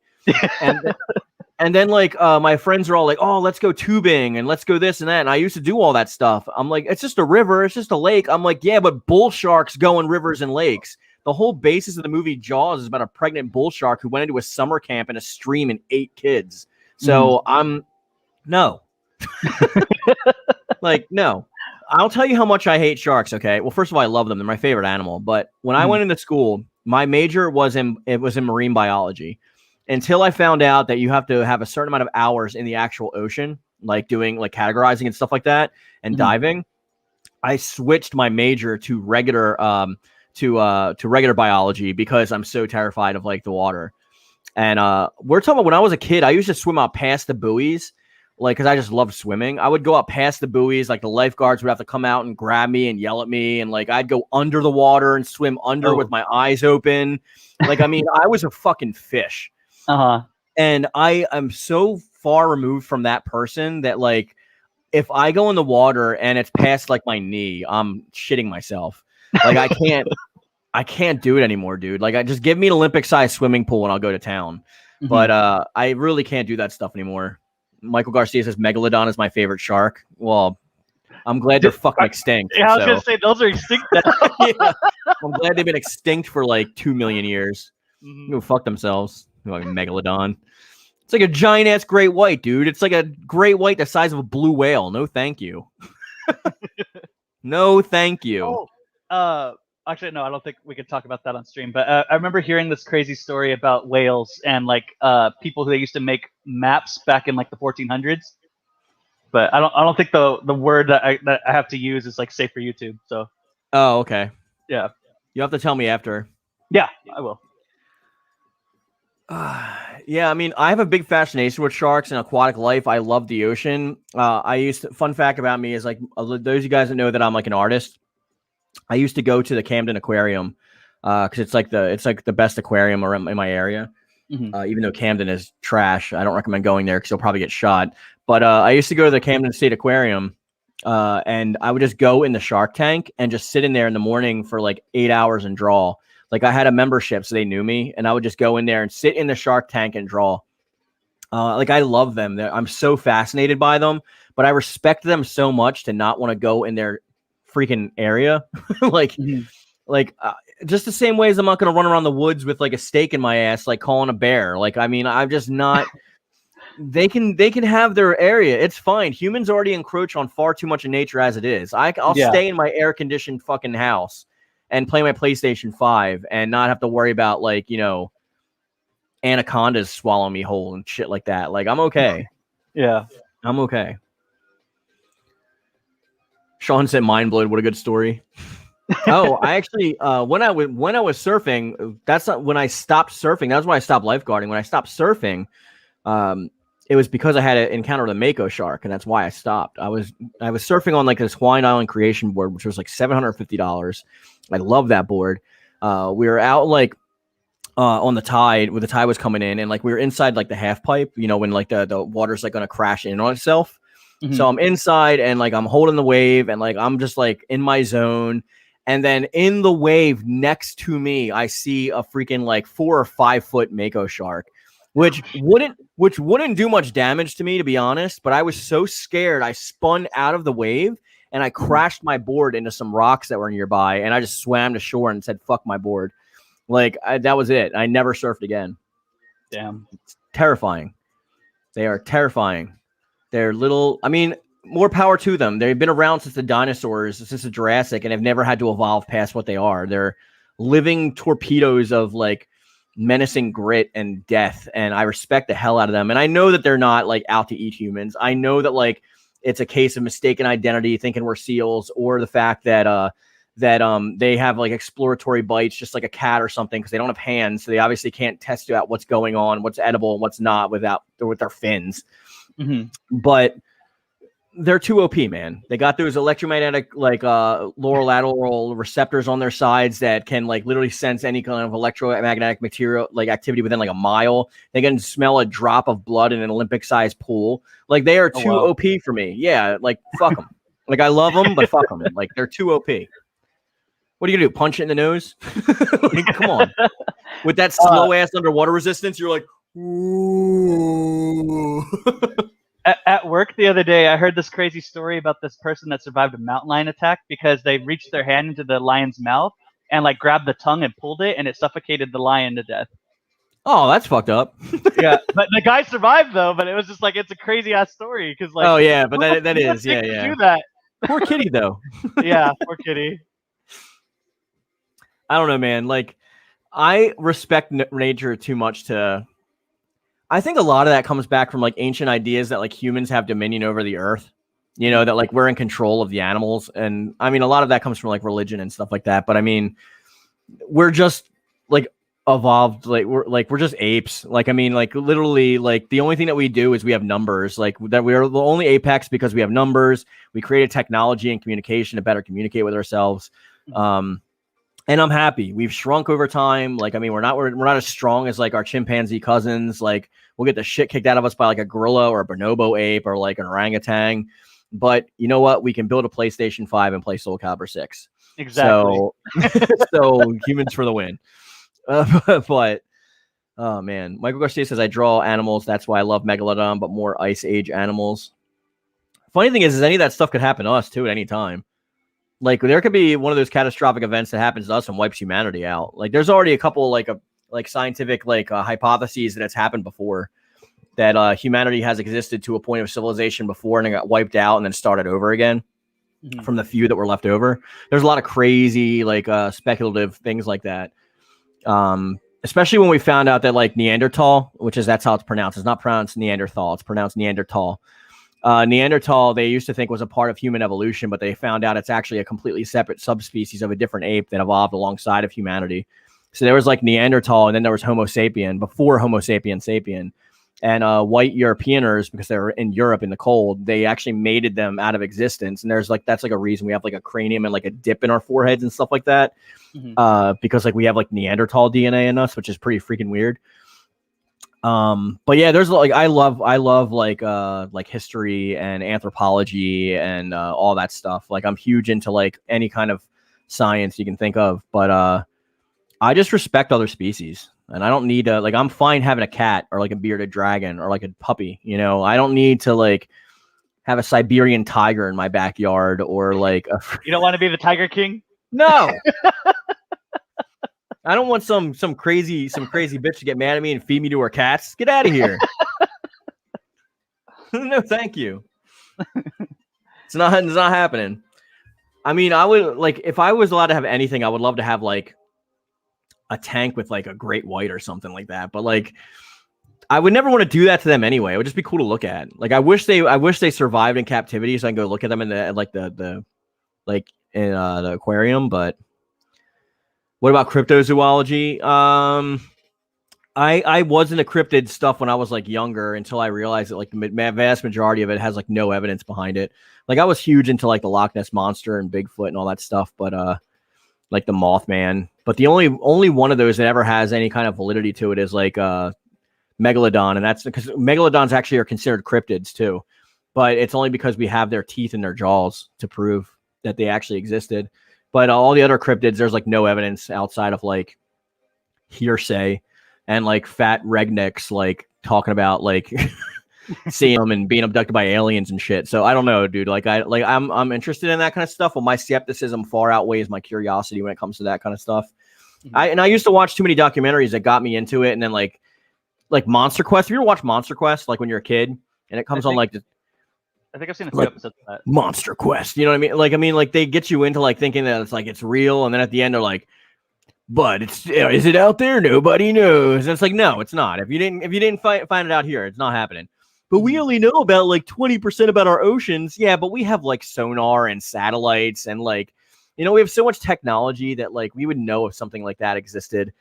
Unless there's like a crust below the deepest layer of the Mariana Trench that leads to somewhere else that like is closer to the Earth's core where more things exist. But the oxygen level would have to come from the crust, and I don't know what would exist down there besides like plankton and zooplankton and stuff like that, like little crustaceans. I don't think like a giant 45-foot friggin' great white can live down there, and especially not mate and have babies, you know? Yeah. Like that's the other thing is like people are like, oh, well, Bigfoot. I'm like, well, where's his family? Like, you can't just have one of a species. Like, that's kind of the whole thing. Like, you need, like, multiple, you know, to mate and have kids and have families. Like, that's what species pretty much are. But that stuff's fun to look at. Like, I'll watch the alien documentaries. I think it's fun. But, I mean, like, I'm not going to believe anything without evidence. So that's always my thing. Yeah. Like, I don't think people choose what they believe. You're either convinced of an argument or you're not convinced of an argument. And I'm not convinced that any of that stuff actually has enough evidence to back up belief in it. But I think it's fun. Like, to say that there's no aliens out there is a really ignorant, stupid thing to say. But I mean, because the universe is vast. Yeah. But do we have evidence of aliens? No. Do I think the government is covering up like some kind of secret technology because during the 20s, like we started booming with technology because of Roswell, New Mexico? No, I think that's coincidence. And it probably was a weather balloon or some other like Russia, like testing something. And even though they're coming out with UFOs and stuff like that now, people keep saying, oh, aliens are real. Look at all the UFO stuff. I'm like, UFO just means unidentified flying object. They just don't know what it is. You don't jump to aliens. Yeah. That's the same people as saying like, look at that tree. You see that tree? God. It's like, okay, well, I need some evidence there, buddy. Yeah. So I mean, like to me, it's like the same kind of. I understand that humans, like our brains, evolved to be that way for survival purposes. Like you look in a dark shadow and you assume something's there because it helps our survival to be afraid of that dark shadow. Mm-hmm. You know, we have our fight or flight mechanisms. So like you look at that shadow, if that bush moves a little bit, it could be nothing. It could be a squirrel, but could also be a fucking tiger. So you just get out of dodge and you live to fight another day. But that has evolved with us throughout society into like these crazy ideals about where we come from and what the universe is like. And I think that informs people's belief systems far too much than it should. Like, I think you can say like, I don't know, and we'll find out when we have evidence for it. It's a cool idea. But anybody that says they know anything legitimately, like doesn't know what they're talking about. So you shouldn't really believe anybody that says they know what they're talking about in the first place. Even me. For the most part, we can't like actually be sure about a lot of things when it comes to like, because we don't know everything yet. So like, I don't think there is absolute knowledge. Like, I don't think you can know everything, but I mean, you can know enough to make an informed decision. And why would a race of intergalactic aliens like travel millions of thousands of light years to come to this planet with a bunch of fucking apes that are like destroying it? Yeah. Like, what would be the reason? Like, why would they care? Because they want to abduct us and stick probes up our assholes to figure out how we work? They want our cows first before they do that. Yeah, seriously. It's like I don't get it. Like, I don't understand the fascination with humanity. Like, we're just far too we make ourselves self-important. Yeah, we're so narcissistic as a species. Mm-hmm. Can't even get to Mars and think these civilizations that invented light speed are going to worry about us. Yeah. Like, oh, human, what do you have to show us? Oh, look at this Game Boy Advance. Earth's blown up. Look at these primitive assholes. We're professional procrastinators. Yeah, right? Look, I got this 3DS. Do you see that screen? Look at that 3D technology. Aliens like... The translation is, I can't... If I turn my head even a little bit, like, I can't even see the image. What is this crap? Yeah, I don't know. I mean, I like being a human, but that's just because I'm a human. Like, what do you... And technically, we're Homo sapien sapien. We're in the second form of Homo sapien. I think it's cool that, like, our brains have shrunk a tennis ball since, like, in the past, like, couple hundred years. Because our brains are getting faster at processing. Mm-hmm. I just hope medical technology gets better. We can live longer. Because, like, 70, 80 years is not a long life at all. Yeah. I'm almost 38, and I feel like I've only been alive like for a minute, and it's not fun. I complain about feeling old. Once you hit 20, people don't like kids in the chat. Like you guys don't understand. Once you hit 25, your body's fucked. Yeah, like I'm 25 right is now. 25 is the cutoff. Like the day you turn 26, you're gonna walk up with back pains and knee pains and neck pains, and you're gonna be tired even after sleeping for 8 hours and not want to do anything. Like literally, like you're just dead when you turn 25. I just hate to tell you. Yep. Like I used to be a superhuman when I was like that when I was younger, and like when I turned 25, I'm like, oh my god, like I can't even work in a warehouse anymore. This is crazy. Get up and my knees are all cracking, my ankles are cracking, my back hurts, my like neck hurts. Got to like stretch before you go to the gym. I have a bad back because of a work accident, like when I was 22. Yeah, we're so weak. Like, I mean, we got to remember that our ancestors died at like 32. Like, they had kids when they were like 12 and died when they were like 32. Like, the elders of the village were like 30-year-olds. And like 30-year-olds to us are like babies still. You know what I mean? Yeah. Like, people don't even consider you an adult until you're like 50. And like, they couldn't even imagine being 50. Darkside said I'm 23 and I feel like I'm 30. Well, I'm 38 and I feel like I'm 16. So, not physically, though, just mentally. Physically, I feel like I'm 97. Like, where's my AARP membership? Where's my senior discount at the diner? Come on. What are you guys going to do for my birthday? I better get super chats. I'm going to do a stream on purpose so I can get some super chats for my birthday. When's your birthday? The 23rd. Oh, okay. This month. Yeah. It's July 23rd. It's the first day of Leo, if that means anything. Which it doesn't. It doesn't mean shit. But I mean, if you're into that sort of thing. I can't be friends with you because you're a Cancer. Well, I can't be friends with you because you're a fucking dork. How about that? I'm a Virgo, but I get along with like pretty much everybody. So I don't think like a lot of that. I only know like my own sign. Like I don't know anything about any of that stuff outside of like, like I know I'm a Leo, and people are like, "Oh, yeah, I can tell you're a Leo." I'm like, okay, but what about other Leos that don't act like that? Like, are you discounting like introverted Leos, like that aren't leaders? Like, what's that about? Yeah. Yeah, everyone's different. So I know people like to try to categorize and fit things into a box so that they understand it, but like everyone's different. It's a case by case basis. That's the thing I don't understand about like this new like rush for like liberalism to go into SJWs. Like, I understand they have a good place and a good heart, and they want to make the world like a more equal and even place. Like, fine, like everyone should be. I'm an egalitarian. I wish equality for everybody, but we got away from putting people in boxes based on our perceptions of them. That was like the whole point of our past, is everyone placed everyone in boxes based on their perception of them. Oh, you're black, you're worth 1/3 of a white person or 3/5 of a white person. Oh, you're Latin, like you're lesser than. You know what I mean? Like we did that for centuries. And now that we finally got a little bit past all that, they want to put us all in boxes again. Hey, high five to the dark side. What do you say? He's a Virgo. Oh, he's a Virgo? Yeah.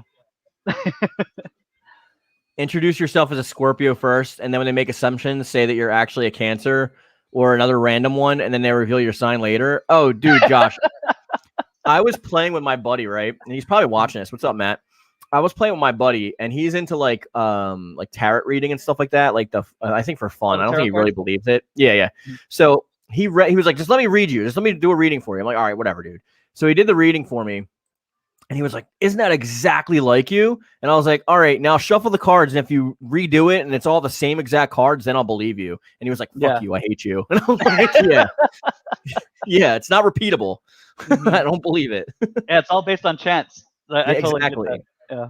Myself and my brother are Geminis. Like Gemini Man from Mega Man. I don't even know what that means, brother. Like I know like Leo, I'm a Leo, and that's it. Like I don't know anything about any Geminis of it. are the twins. Like the stars that are like these giant supernova going balls of nuclear explosions give a shit about apes that live for 80 years that have been around for like billions of years. You know what I mean? It's part of that narcissism of our species. So crazy. I was born in the year of the dragon. I wish I was. I think I was born in like the year of the rat or some shit. What's 1983? Do you know the Chinese zodiac for that? I have no idea what the Chinese zodiacs are, but I think mine was like a chicken or something, or the rooster. The cock. Yeah. Yeah, I was born in 1983. I don't know what that. I think it might be the rat, but I think I was like 1 year. I think 88 was dragon, and I was like, oh, I wish I was born in 88 or something like that. I remember thinking something like that when I was younger. Mm-hmm. But I'm not too sure. I don't really put much stock in all that pseudoscientific nonsense. It's fun to think about, but I mean, like, as soon as you start getting serious about it, like, I can't date a girl who's like that. Every time I've dated a girl who was like talking about her sign, I was just like, I can't see you again. Not all twins are Gemini, but maybe all Gemini are twins. I actually, so funny story. Some of my best friends, they're twins, but they're also Geminis. They were born in June, and they loved like pointing that out about themselves because it's like their little like quirk about them. I'd have to see some evidence to that effect, though. I mean, I'd have to see like an actual study, like a case study done, not just like people who happen to be Gemini and happen to be twins keep saying it, because they're probably like a loud minority. Like, who knows? Yeah, I'm pretty sure they're a minority on that front. Because I've never seen Geminis that were twins. I've had girls like straight up be like, "What's your sign?" And I'm like, "Bye." That's my sign. My sign is kiss my ass. Like, I'm not wasting my time. What's my sign? Like, oh my God, you're being such a Leo right now. We can't get along because I'm like a Cancer. No, we can't get along because you're a dumb bitch. Like, just, like maybe if you like grow up a little bit, then we can be friends. I can't imagine putting my penis in one of them. God. You accidentally have a baby with one of them. Oh my God, our baby is a Virgo. Like, okay. Nope. Let's make a cake. Who cares? I said maybe because it's more likely than not 100% true. It's more likely not 100% true. Oh, yeah, I'm about to say, like, how would you get the statistics for that? You can't say whether something is likely or not, or possible or not, unless you have the numbers to actually back it up. You have to do like the research for it. Mm-hmm. I'm pretty sure people have done studies just because it's pseudoscience, so they'd want to like prove their case. So you can probably find stuff on that online. I'm sure. I want to see like actual tests though, with like people who lie about it and stuff like that. Like they did an interesting one for prayer, where it came out to like people who got prayed for and knew they got prayed for actually like got their prayers answered less than people who got prayed for and didn't know they were being prayed for. Because they like give up or whatever, and it's like they don't leave it to chance at that point. They like have trust and stuff. I was like, oh, that's pretty interesting. Yeah. If the baby's the wrong side, they want to try again. That's fucked up. I can't get along with my baby because it's the wrong side. Yeah, right. They're like, stick it back in. It's not done cooking yet. I'm sorry. Oh, like, my you know what's cancer? Those person's personalities. That's what's the cancer. Jesus. Can't have this baby because it's like a poor like Gemini man from Mega Man. Like that's fucked up. I'll study it then. Not like study dark side. I mean like a scientific study. Like you have to have like two core groups with people that don't know they're being studied and a placebo and people that know they're being studied. You have to have like at least like a support group of 5,000 people in a given area with like mixed backgrounds and races and things of that nature. You have to have an actual scientific study. I don't mean just like look it up, like research. You have to get like Josh said that piece for the day. It was good. It made me laugh. It did make me laugh as well. It was I love how like the title of this is about like Soul Calibur EVO, and that was like the first 25 minutes, and the whole rest of it's just like this kind of stuff. We've been going on tangents about random shit. That's my favorite part about streaming though. Besides getting green boys, which I haven't gotten since like Death's All stopped coming on my chat. Yeah. Oh, I think I did get one from Atherin. Actually, let's give some shout outs. Let's see if we can go to my YouTube and see, because you're on this list, so you'll get a nice shout out from this.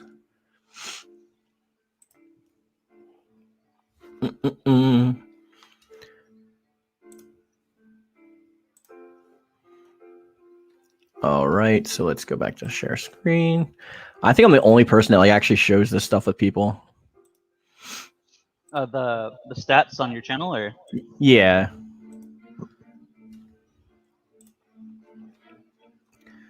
Let's see. Yeah, because like, see, if you look here, the members are, we have MKSM, who is in the, I think they're all in the $4.99 tier. Soul Blaze and Death's All as well. I can't believe Death's All still a member, like pays me. That's crazy. I thought he hated me now. Maybe he just lurks. Atherin is part of the $9.99 tier. I think that's only because his friend elect is like he covers his friend elect's membership as well. Oh, okay. Because there's a 99-cent tier here that I thought everyone was going to have, but most people are in the Soul Calibur tier, the $4.99. Yeah. Yeah, and then if you go to super chats, I think the last super chat that I got was on May 18th from Atherin. So it's been almost 2 months since I've gotten. Jesus, that's like 8 live streams. I haven't gotten a super chat. That is crazy. Mm-hmm. People hate my streams. That or they're on hard times. Oh, there's Soul Blaze, my favorite one. Your last one was February 7th. Jesus. Yeah. Say Ivy is my dummy mommy. I just said it again. Because in the chat you were talking about Ivy, and I thought it'd be funny to like bring that up. Well, I love how you're specifically doing it from Apple, I think, because it's got that $4.99. Yeah, I have an iPhone, that's why. Yeah, because if it's an even number, it means it's from Android. If it's a 99-cent one, it's from Apple. I forgot about the super stickers too. They're fun. I don't remember if I did one of those. I think I've only done like a couple of super chats. Yeah, you've gotten some good ones in here. I want to start like I'm testing the waters of opening like a streaming channel and starting to do it on like maybe have a Twitch channel or something. But I don't know. Like people have to be interested. I don't really think people are interested. Darkside said that baby joke was funny. Yes, it was hilarious. Made my day. We might go for another 10 minutes and just cut it off at 2 hours. Okay. You want to talk about something? You want to bring something up? Let's talk about something you want to talk about. Oh, shoot. What do I want to talk about? Oh, we didn't talk about... Wait, was E3 part of this, or was just EVO? You can do E3 as well. Okay. See you, Mike. I'm super stoked, and I can't like express this enough about Halo Infinite. I'm not sure I got here. Well, hopefully you stick around. Even if you don't, subscribe to the channel. Please subscribe. Go check out my stuff. I've been on YouTube for 4 years. Thank you, Michael. Thanks, Mike. Go enjoy your food, buddy. So what were you saying? You were saying about E3? Yeah, because I've been watching a lot of videos about what's upcoming for Halo, because they did a little bit more coverage after the initial E3 showcase for the multiplayer. That's what made me actually want to get an Xbox. Yeah, they've revealed a lot more, because they were showing a lot of the different equipment and thank you, Mari. I appreciate you. Customizations in it, and it looks like it's going to be really fun, because they even have a special training room where you could if you're new to the game, you could practice how the weapons work and all that stuff, so you could be prepared for actual multiplayer. Yeah, we'll definitely squad up. I'm gonna add you as soon as I get one. Hell yeah! Because I think KittyMeowser said she's gonna put me on her family plan, so I can just download her games, which is gonna be nice. Oh, okay. That's the only reason why my wife even said that I can get an Xbox, because she was like, games are too expensive. You can't have a PlayStation and an Xbox. So I'm like, I'm going to be on her thing. So I don't even need to buy Halo, because day and date it's on Game Pass. Yeah. And Microsoft games usually stay there. They don't go away, right? It's only third-party stuff that goes away. It's definitely the third-party stuff. Yeah, so I don't need to pay $70 for Halo. Hell yeah. Solarfire says, I'm back. Did I miss anything? I don't know. You're just going to have to watch the stream back when it's a full video to find out. There was fun that was had. We went on a few tangents. Yes. So you may have missed some of those, but yeah, nothing too crazy, I don't think. Just to remind people, if you want to support the stream, you can use a super chat or a super sticker. It really helps the channel a lot. As we just said, I haven't gotten one in 2 months. That's kind of bumming me out. So I spent a lot of time on these streams, and I'm happy for all you guys watching. Thank you for supporting the channel. And as you do, subscribe, join, click that stupid fucking bell. And I hate doing the YouTube stuff, man. I've never been one to do that. I try to only mention it once. Once in a while. I hate being I don't like when people have the join button that pops up and smash that like button, YouTubers. Hey, what's up today? It's calm the fuck down, dude. Jesus Christ. So many YouTube, maybe it's because I'm old, I don't know. So many YouTubers are like that. And I can't say smash that like button because it's so played out. Mm-hmm. Like Thank everybody you, says Soul that. Blaze. Thank you. Thank you. Du hast mich. There's my German. You get Ramstein. Du hast mich gefragt. I don't know the rest of the song. I'm just putting it on you because you're the man. Thank you. No Thank problem. you. Thank you for that $5 green boy. I appreciate it. YouTube will take $2 out of that, and I will have a nice $3. Fuck you, YouTube. I appreciate it. Now I don't feel left out. No, I gotta show that on screen. I can't. There we go. Yes. Makes me happy. Solarfire says, I hate when YouTubers do that. Yeah, dude, I'm right there with you. Because I'm like a YouTuber who doesn't really watch that many other YouTubers. So, like, when I watch people that really annoy me, I try not to do this stuff on purpose that they do. Wait, we could talk about Soul Calibur. Yeah, we can talk. I mean, for the next 5 minutes, we can talk about whatever you want. We had like a good 45 minutes to an hour about Soul Calibur. We just went into tangents. That's what you get on my channel. Sorry. Like, I have plenty of dedicated videos that are only about like Soul Calibur, so you can go check out any of my information on that stuff. But when it comes to live streams, I just want to relax and have fun with you guys. Like, we usually have a generalized topic just so it's not quiet, and then it goes from wherever it wants to. I usually let the chat drive the conversation because I'm more interested in what you guys have to say than any stupid thing that I have to say. That's for sure. Does anyone have questions or anything about Soul Calibur that they might want to talk about that we could? Yeah, if you want to say something about Soul Calibur, you want to ask a question, go ahead and bring it up. We're definitely here. Soul Blaze, you got anything you want to talk about while we're waiting? I feel like I said my piece about like the Soul Calibur 6 ending. I think I don't have much more to add to it other than like pretty much what we've been saying since the beginning. Yeah, I'd be like excited for like Yoon Song. I don't really care about Rock, to be honest, because he's never really part of the story.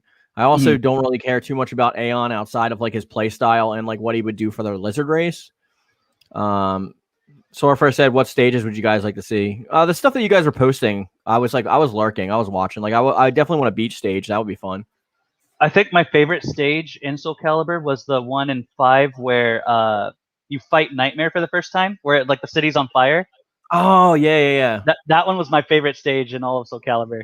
Just because like I like the destruction and like the animations that were going on in the background.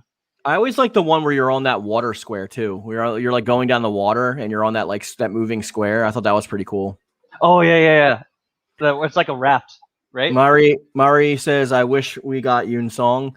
I mean, we could still get Hong. Like, he was supposed to be in season 3. I mean, we can get him in Soul Calibur 7. I just think that they changed Hwang so much that like Hong is definitely going to come back with like a more traditional Taekyon style and swordplay. So I think we will get him back. Don't worry. Yep. Yoon Sung was actually one of my mains back in 4. So I'm a little disappointed he didn't make it too. But I mean, I started with Soul Edge, so like Hwang has always been. I've always liked him more than Hong, but I like Hong too. He's like totally different from Hwang, so I like them both. What's your favorite character from each game, and what's your favorite weapon overall? My favorite weapon overall is probably. It was one of the Soul Edge weapons. It was somebody's weapon that was turned into Soul Edge. I forget whose it was though. I think it was Sophitia's. I don't know. It might have been Mitsurugi's actually. I forget what it was called exactly. It's been a long time. Are we supposed to list off for every game? We only have like 3 minutes. I don't know if we could do that, but I mean, every character. I'll just tell you my favorite characters of all time. Like Hwang is one of my favorites. Taki, Mitsurugi, and Cervantes are probably all my favorites. I think mine would probably be Siegfried, Mitsurugi, Cervantes, and Taki. And I did like Yoon Sung in the 4th one, so I'd add him to it too. Have I platinumed the game in Soul Calibur 6 yet? No, not because of the online trophies. I still haven't platinumed it. I have to get around to it at some point. Surfer says, I don't. Yoon Song sucks. Sorry, not sorry. Yeah, I mean, that hurts my feelings a little bit. To each their own. Like, I mean, a lot of people that started with Soul Calibur 2 love Yoon Song. Yeah, that's the one I started with. They just don't have the background with Hwang. I mean, Hwang was in Soul Edge, and then Hwang was in Soul Calibur 1, and then he was technically in Soul Calibur 3, the arcade edition. But I mean, like, it's the backstory for Hwang is definitely more interesting in my opinion. I think it goes better with Song Mina than Yoon Song does. Yeah, but I definitely agree on that too. But Yoon Song is his buddy, man. That's his rival and his buddy. Without that, it's kind of Huang has nothing. That's why they had to push him in this new direction. Mm-hmm. Interesting choices. Yeah, I try. I mean, it's like with a game this series this long running, we're gonna have different favorites. Like, I mean, if Shura was an actual character, she'd be right up top. But unfortunately, she's not. She's just a bonus character. Yeah, But she was actually really fun to play with. I love me some Shura, man, and that ass. Whew. I started with Soul Calibur 2, but I still hate Young Sun. I mean, yeah, I can see why people don't like Yoon Song though. He's got more of like Hong has like a Naruto kind of personality. He's like really narcissistic and young and like, all right, I can do it, and people are just like, shut the fuck up. But so I can see that, but I think I should like elaborate. I don't like him for his personality. I like the fighting style. Yeah. Well, he is the more traditional Taekyon. He had like more Taekyon kicks and stuff like that. Yeah, it's not Taekwondo. It's the precursor to Taekwondo called Taekyon. But yeah, I agree. But guys, we're gonna bring this stream to a close because we're hitting 2 hours. I don't want to keep you guys more. Cassandra looked better in 4 than 6 to me. I liked Cassandra with the mask. I thought she looked pretty good with that. The Soul Calibur 5 Cassandra. I liked her. I don't know. Cassie's never been like one of my hugest favorites. Like when it comes to girls, I've always been into like Taki and like I mean everybody likes Ivy, but that's because she's got them big old anime mommy milkers. Yeah. But Solarfresh says I don't like Talum either. Talum can be annoying, but I like her play style. I like her play style too, because I got to using it in 4. Yeah, I use it a lot for my Flash created characters because she does like the tornadoes and like the wind punches and stuff. Yeah. So I have uses for her. There's not anybody in Soul Calibur I actually dislike, to be honest. I think Dampierre's the only one I have actually disliked. Oh, Dampierre. Yeah, fuck Dampierre. I don't like him at all. I hate Dampierre. He's so stupid. He was a fun troll character, but I hated him. Yeah. I couldn't stand him. When people were like, "Oh, I want Dampierre in season 3," I'm like, "Please unsubscribe." I'm gonna reverse dox you right now. I want more guest characters. I mean, I like for me, Soul Calibur, I usually play with creative characters anyway, so guest characters would be nice to have extra creative character styles. But I mean, the legacy characters that they have, I'm pretty like happy with. Like, I don't know if I would want like more.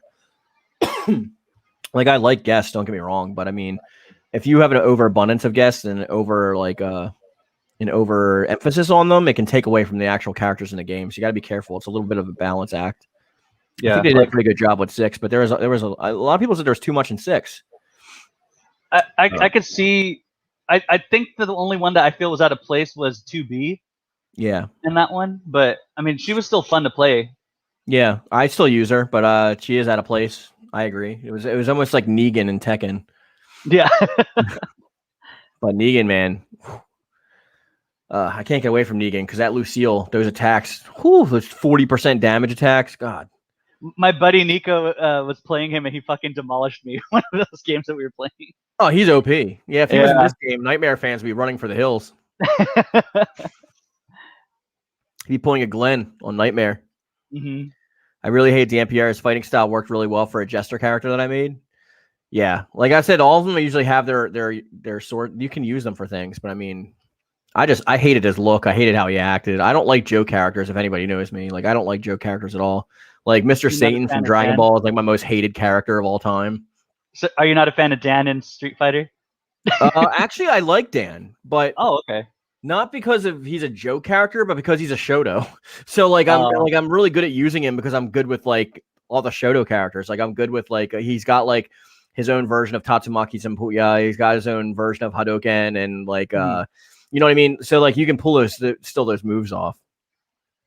Negan should go to Mortal Kombat. I thought he would have been a better choice in Mortal Kombat, but they had like they were going for like an 80s action-y theme this year. So this time around.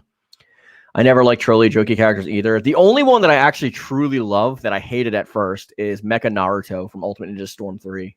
Yeah, or I remember Revolution. That one. Yeah, Mecha Naruto, I hated him at first, but I grew to love him. Like, I love him now. I have a poster of him. One thing that upsets me about him is that he got a filler arc during the war arc of Naruto Shippuden. Oh, yeah. It pissed me off to no end. I was like, I thought I was rid of that character. The only thing people don't like him is because he sounds like Android 19 from like the Funimation dub of like Dragon Ball. Yeah. Vegeta, I'm going to take all of your energy. Tell me, does an android experience fear? That was one of Vegeta's best moments, like in my opinion. My God, yeah. Yeah. I mean, when he showed up with Big Bang Attack for the first time, you are not kidding. I mean, anybody can see my background. Like, I love Dragon Ball. Oh man. Vegeta is my boy too. That was so awesome. Tell me, does an android experience fear? Have you watched the abridged series on Team 4 Star's channel? I've seen a couple of them. I haven't seen it in its entirety. I definitely recommend it. Everyone always tells me I should. But I do this thing where I watch Dragon Ball every year, like starting at my birthday at the end of July. So this month, I start from Dragon Ball. I watch all of Dragon Ball, all the Dragon Ball movies, all of Dragon Ball Z, all of the Dragon Ball Z movies, all of GT, the GT movies. But it's this still year canon. Huh? GT is canon. For me, it's canon. I fucking love GT. I mean, people don't have the same experience with GT that I did, though. Like, I was watching Dragon Ball in Japanese as it came out in Japan, like before it came overseas. I was like getting the VHS tapes, the fan subs from Japan. And so I was right there when they were getting their stuff. And then in 1995, when it ended, I wanted more. And then 96 came around and GT happened. And I watched it right after Z and I loved it. Like, I didn't give a shit that it wasn't canon. I didn't give a shit that, like, GT was poo-poo. Dude, Super Saiyan 4 is the only Saiyan transformation that makes sense. Okay, me and Nico have this debate all the time. No, you are wrong. All right, stream's going on for another hour now, just because of this conversation. Yes, Solid Bear agrees with me. First of all, based on their genetics, like Super Saiyan 4 is the only one that makes sense. Like the whole reason that Super Saiyan was even created is because Akira Toriyama didn't want his assistant to color in Goku's black hair all the time. Ooh, really legendary. Get the fuck out of here. And they tried to tie together the adventure of Dragon Ball with like the battles of Dragon Ball Z, and it was hit or miss at some points. But I do really like the combination of Trunks and seeing him how different he was from his past self, or his future self, I should say. I loved like the stuff that Pan added to like the group, and I love that she didn't go Super Saiyan and go all cliche. GT had the best villains hands down of like all of Dragon Ball. Omega Shenron is boss. Android Super 17 is boss. Baby Vegeta is the best. Yeah, that was the best villain in all of Dragon Ball.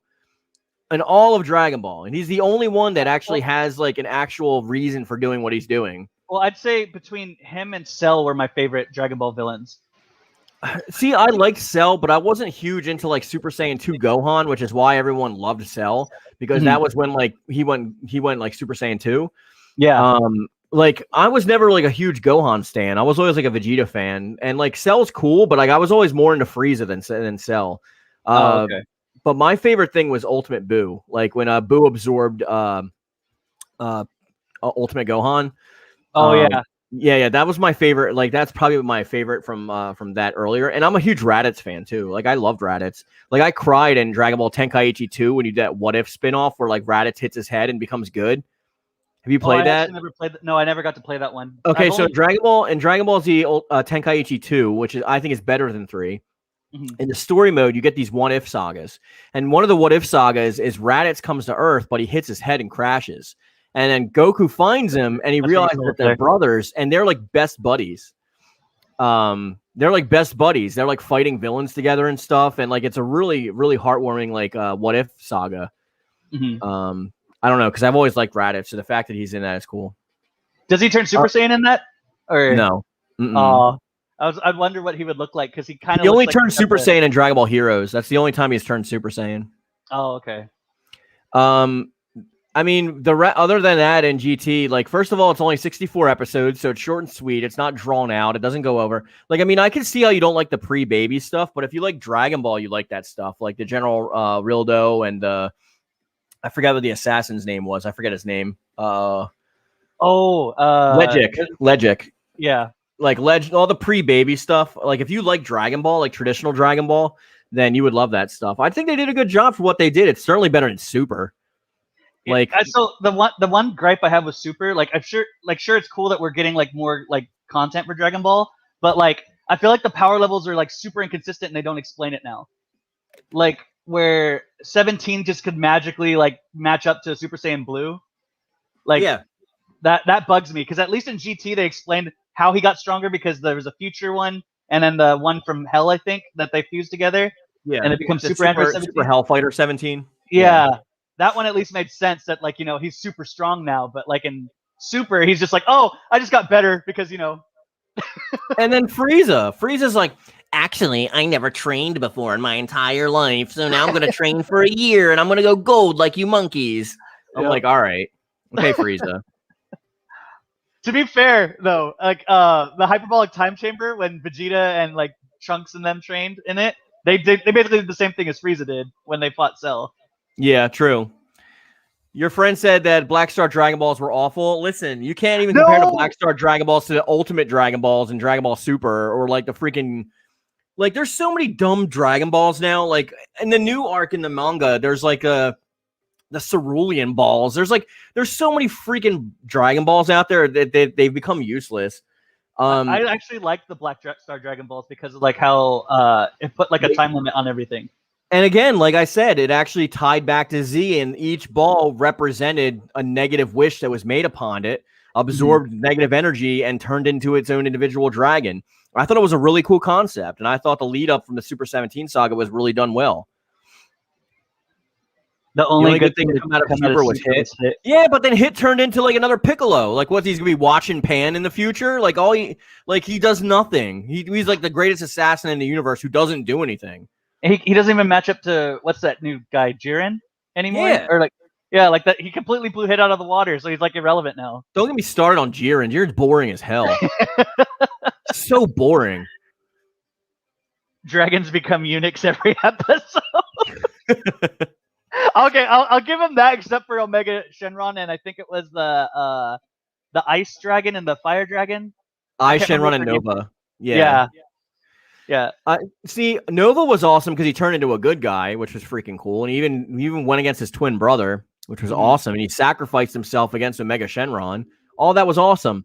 Oceana was probably my favorite, from like Oolong wishing for women's panties, so it was like the hot chick. Yeah. But until it turned into that like gross mole rat thing, then I was like, oh, Oceana, you should have stayed the hot chick. Don't get me started on Jiren. Jiren is boring as hell. He's barely even a character. Yeah, he's not. He's just there as an obstacle for Ultra Instinct to do its thing. He's not a character at all. Like, listen, I can watch Super and I can enjoy it for what it is, but it just rehashes old stuff. Like, I was so excited for the Goku Black arc, but all it literally is the Android Saga retold. Yeah, that's actually what I stopped it because I couldn't get past like after that arc had ended because I was actually drawn in specifically for that arc. Yeah, and Omega Corpse King says Omega Shenron was sick. I don't care if you don't like GT. Omega Shenron was freaking awesome. How awesome is it to end Dragon Ball by going against the ultimate negative Dragon Ball? Like the ultimate dragon merged with the other dragons from all the bad wishes that's ever happened. Then Goku goes off with Shenron to purify them. It's literally the perfect ending. Yeah. And I don't know anybody that says that the Dragon Ball GT ending sucks. The only reason that I didn't like Dragon Ball at first when it came out is because Goku got turned back into a kid because they wanted to make it more resemble Dragon Ball. But then I got over it, and I really liked that they actually placed limitations on him because of his child body. Because if he was running around as a Super Saiyan 4 with like an adult body, he'd be murking everybody, and it'd be boring just like the end of Z was. Mm-hmm. Same reason why people are like, oh, after the Android Saga, Gohan should have became the hero. I don't like that Goku came back. Well, if you don't like the Goku show, then you definitely shouldn't like Super. Wasn't it like, I don't know if it's a rumor, but I remember hearing that Dragon Ball Z was originally supposed to end with Gohan like saving everyone from Cell, and then something happened where they extended the story to Boo and them. See, that was like a bit of a rumor. Like it was supposed, like the Boo saga wasn't supposed to happen. The Boo saga was definitely like because of the it was supposed to end actually with Trunks killing Cell. That was supposed to be the ending. Oh, okay. But the editors at Bird Studio went to because of Toei Animation said that Dragon Ball's too popular. We can't cancel it. You got to make more. So Akira Toriyama started making more. But what people don't understand about the canon argument is Akira Toriyama had far more to do with Dragon Ball GT than he did with Super. Like far more. He designed He designed most of the characters except for Super Saiyan 4, but he did draw it himself and say that he loved Super Saiyan 4. He wrote the storyline premises to most of the stories. Like, he did the character designs. I mean, like, and Dan Dan is the best theme of all of Dragon Ball. Fight me on that one. I will die on this hill. Dan Dan is the best Dragon Ball theme of all of Dragon Ball. Mm-hmm. I don't care. You can take your Chala head Chala and stick it up your ass. You can take your We Got Power and shove it up your butt. Like, Dan Dan is the best song, be the best opening in all of Dragon Ball. I actually like that one and the Cha Cha one. Yeah, I mean, I love all of them. Don't get me wrong, but I mean, like, Dan Dan is like literally the best. Like, I'll cry when I hear it, like a little baby. And it's totally not because I'm 38 and my testosterone levels are probably dipping off with estrogen, because that's what happens when you get older. Krillin had some good shine in Dragon Ball Super. Yeah, but how? I don't remember. Like, it's not it's stuff I don't even remember. Like, I remember he, like, I don't even remember what he did. Like, the last thing I remember about Krillin is that, like, he married 18 and had Marin. I don't really remember anything about Krillin and Super. Krillin's a goat though for that. Just saying. Oh yeah, of course. He did the unattainable. In my opinion, Gohan becoming more of a scholar type made sense. Me too. I've said that from the beginning. I've always said that Gohan should have stopped fighting and became like a father, like he did. Mm-hmm. He's not his dad. People that expected him just because he's got hidden potential to actually become like the Earth Savior are crazy, because like that's not his personality. Yeah. I mean, I know of people to this day that are still mad about Piccolo becoming a good guy.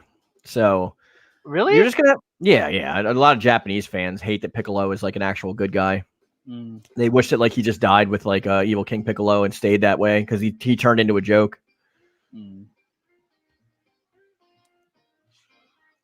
He became just another person on the side, like in all of Goku's transformations. I did like that he had a few moments like in Z where he fought Frieza at one point where he fused with Nail. And the Super 17 fight, I mean, the 17 fight was awesome too with Piccolo. Yeah, and then I think the first form of Cell too was a really good one. Oh, he murked him. Yeah, he almost killed him. He's like, oh no, Piccolo, you're not supposed to be this strong. He fused with Kami. Tell me, did your robots look at our battles on Namek? No. I love his voice in Budokai. You remember when like they couldn't get the voiceover right? So like when you're Perfect Cell, it would switch back to like his first form Frieza voice occasionally. Yeah. Like he'd be like, Frieza! And you're like, well, that's first form Cell right there. He did training with Super Saiyan Blue Goku and thought that Gohan beat him in the tournament rules. Plus, he got over his fears when he was revisiting enemies from the past. Vaguely, I remember that. I do remember the Super Saiyan Blue stuff. So did everyone about Goku and Vegeta, to be fair? I mean, stay off to the sideline did nothing. But, I mean, yeah. That would be a weird place to end it. I could have sworn that the rumor was that Z was supposed to end with Gohan discovering the Z Sword. Well, people often misconstrue that the Z Sword is what Trunks had, just because of movie 13, which came out after the Buu Saga anyway. But, I mean, the Z Sword is not what Trunks is using. Gohan attained the mystic power. Yeah, but wasn't like Buu still alive when he got the sword too? Well, even though he was called Mystic Gohan, that's not what the purpose of the sword was. The purpose of the sword was literally to draw out his innate abilities. It was like the final training to draw out the hidden potential that was locked inside of him. It's not supposed to be like a magical presence thing, because all it was is like Supreme Kai. And Supreme Kai just had a special skill to bring out people's innate abilities. It didn't like give them any extra like potential. The whole thing was that Gohan was already that powerful. So if I said, nah, it's Tapion's sword, bro. Yeah, it's not even Tapion's sword. That's a retcon. It wasn't supposed to be any of that. And that Tapion sword retcon doesn't even make sense to me, time-wise. Yeah. Because it's not future Trunks that gets Tapion's sword. It's Buu Saga Trunks that gets Tapion's sword. And Buu Saga Trunks is not the one that goes back in time. Yeah, I remember when the sword broke. Yeah, it was great. Buu Saga Trunks is the one that turned into the scientist in GT. It's not the future that was like taken over by the androids. Yeah, because like once they got rid of the and once they finished the Android saga, it was a completely new timeline. Yeah, exactly.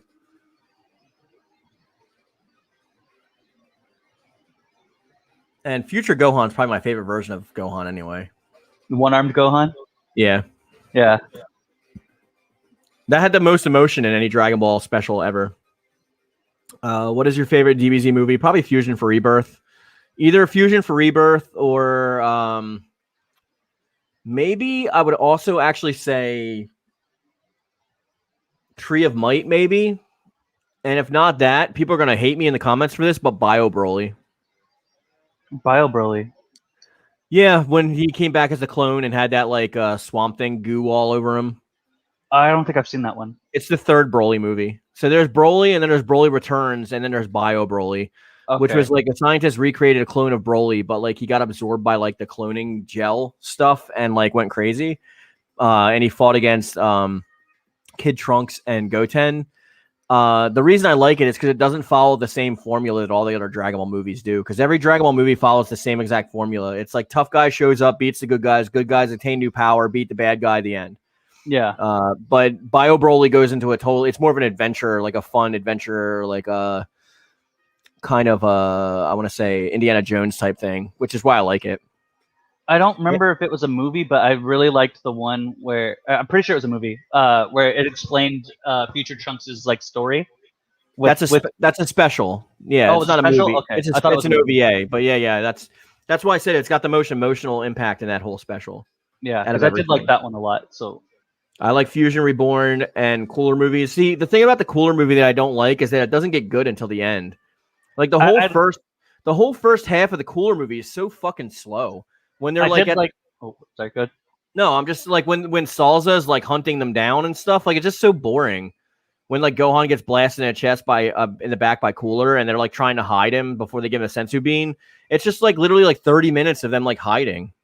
It's so boring to me. But the end is awesome, obviously, because it's Goku turning Super Saiyan, and Cooler looks cool as hell.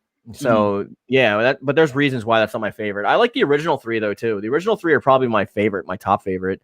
Like Dead Zone, Tree of Might, and World's Strongest.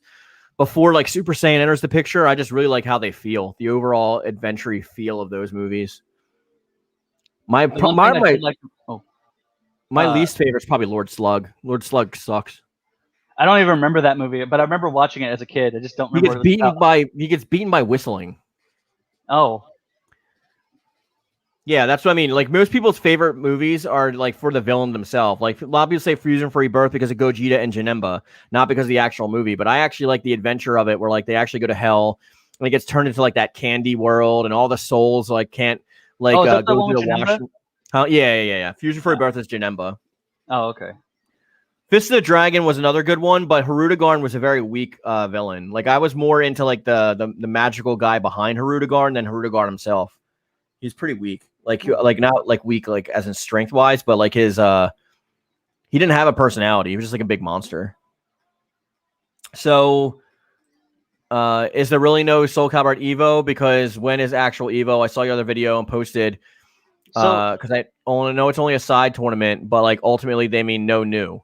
You can handle this one because we already talked about it. Yeah, so basically it's not going to get like a main attraction kind of thing like the other tournaments are. It's getting a side thing. So like most likely just because it's like off to the side and it's not going to get that much attention, we're most likely not going to get any news about Soul Calibur 6. Like or I should say about Season 3. I think that's pretty much done and over with. Yeah, because actual EVO is August 6th to the 15th, and that's not even a part of actual EVO. It's just like a side thing. I don't even know if it's televised. It's probably just going to be streamed on PlayStation, and that's only for PS4 users too. So I don't see them dropping a trailer for Season 3 there.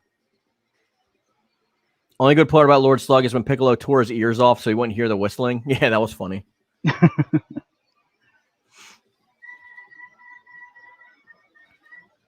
Yeah, I don't know. Like, I mean, I've always fought against people that said they hate GT. I'm like, you can like whatever you like, but I mean, there's no reason to. You're just on a bandwagon at that point. Mm-hmm. Yeah, GT, that's what I grew up with, and to me, that's always going to be my headcanon for how Dragon Ball ended. Yeah, do you just see, because it ended in such a good way. You see back there, I have like an entire I have like all those are Super Saiyan 4s in the center. Yeah, I see Gogeta, I see Goku and Vegeta on the side of them. It's dope. I love that collection. Thank you. And then you see the one next to it where there's the Irwin 12-inch Super Saiyan 4 Gogeta next to Goku Black. Oh, okay, on the right below the, I can't tell what comics those are, but yeah, I think I see them. That's Spawn #1 and Wildcats #1, and then behind it is a bunch of comics. I just have them covering the comics because it looks ugly. And there's also Super Baby 2, right below Goku Black, which is my favorite version of Baby when he's got the wings. Mm-hmm. When he's like the Super Saiyan 2 version of Baby. Yeah. Wonder Guy says, "Oof, that sucks. I actually enjoyed Soul Calibur, and it's eligible for another game, but I don't even think that they're going to make another one. To be honest, it's kind of hopeless." No, they're definitely making 7. They said that Bandai Namco told Project Soul that if they beat 1 million sales, then they will get a Soul Calibur 7, and they're at about 3 or 4 million right now. Solar Friend says Soul Blaze is my new best friend. This is for you. Soul Blaze is awesome. Why do you think I have him on my channel so much? He's a good guy. Thank you. He's the tits. Yeah, out of all like the people I've done stuff with, I like you and Nick a lot. Nick just needs some like noise canceling headphones or something because like his background's always like super popping. Or he needs to like mute his stream when he's on. But I mean, like when you have a family, you can't really background noise is going to happen regardless. Yeah. So I'm glad I have an office where like nobody bothers me. If I'm streaming, my wife doesn't come in the room at all.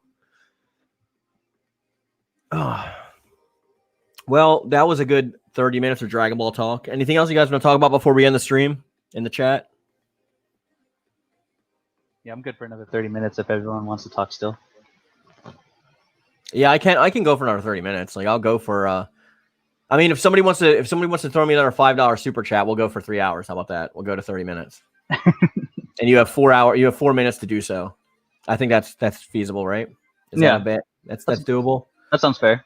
And $4 total. So if 4 of you donate $1, that counts. Just saying. Wonder Guy says, "Oh, that's awesome. Okay, but I think I think let me put on the screen." Okay. There you go.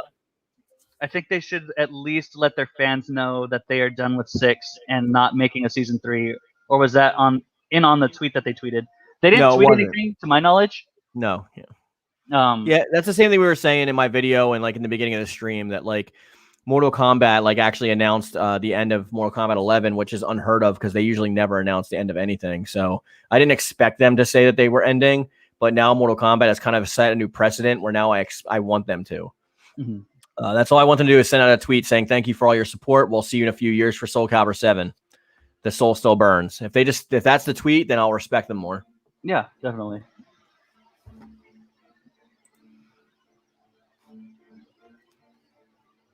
I am really shocked that Mortal Kombat did do that though, because like they didn't do that for the last 2 games that they did. Yeah, definitely not.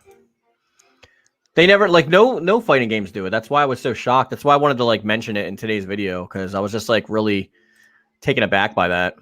Yeah, I'm glad you did because I didn't know that even happened. Solar Flare says, "Who do you think is the most overrated Marvel and DC characters?" Batman would be my pick. I'd agree, although I'm a huge Batman stan. And then for Marvel, I'd say maybe either Iron Man or the Hulk, I think is overrated. I think the Hulk's pretty overrated. Unless it's like World War Hulk or like any of the different forms of the Hulk. But if it's basic Hulk, like I can sleep on him. But when it comes to DC, my favorite character of all time would probably be the Red Hood, which is Jason Todd, the second Robin. Yeah, Red Hood's awesome. See, if we're going by my favorites, my favorite character in all of DC is Cyborg Superman. And my favorite character in Marvel is probably Nate Gray, X-Man. I think mine would be Spider-Man 2099 for Marvel. Spider-Man 2099 is probably my second. To be honest, he's probably my second favorite. Like I love him. Yeah, I have all the comics. I read them growing up. Like I love Miguel O'Hara. I love the costume. I like the new one less, like the white and red one, more than the traditional red and blue. So that one's actually my favorite costume because my favorite colors are white and red. So the fact that they did that for my favorite Spider-Man just made me love it even more. Yeah, that's cool. I mean, it's a good looking costume. I just like the original better, but Solar Flare, why? What happened? maybe because of the Hulk. Oh, I don't know. Are you a huge Hulk fan? I'm sorry if I shit on your character.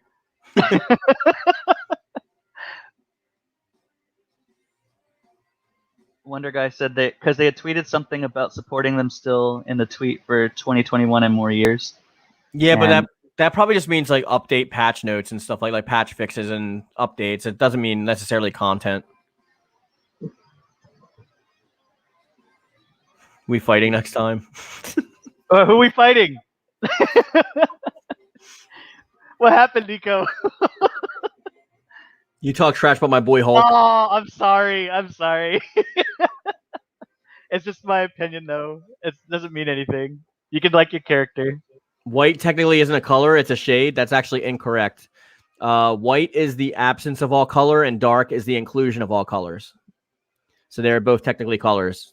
I know. Oh, okay, yeah. I know Hulk's your favorite, Nico. I forgot. Oh, I forgot for that moment, but yeah, I'm sorry.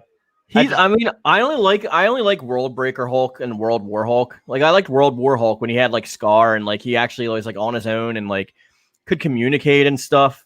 Like when he's just like the mindless monster, like I just don't. There's not much to him that really gets me like going.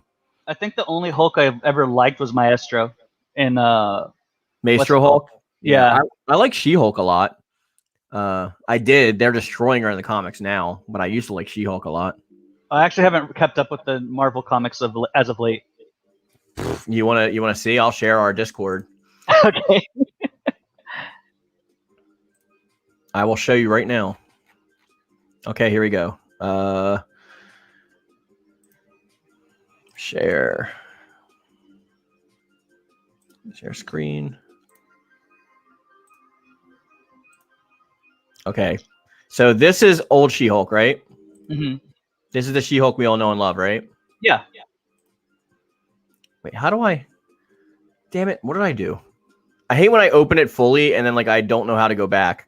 I only know how to work it on my phone because I actually, when you sent me the link to the stream, it kept messing up on my computer. I was like, "Fuck, I don't know how to do this." Yeah, I use it on my computer when I'm in a stream, but usually I use it on my phone. Mm. Okay, let's just refresh it. All right, so that was the old one, and this is what she looks like now in the comics. I'm a little worried.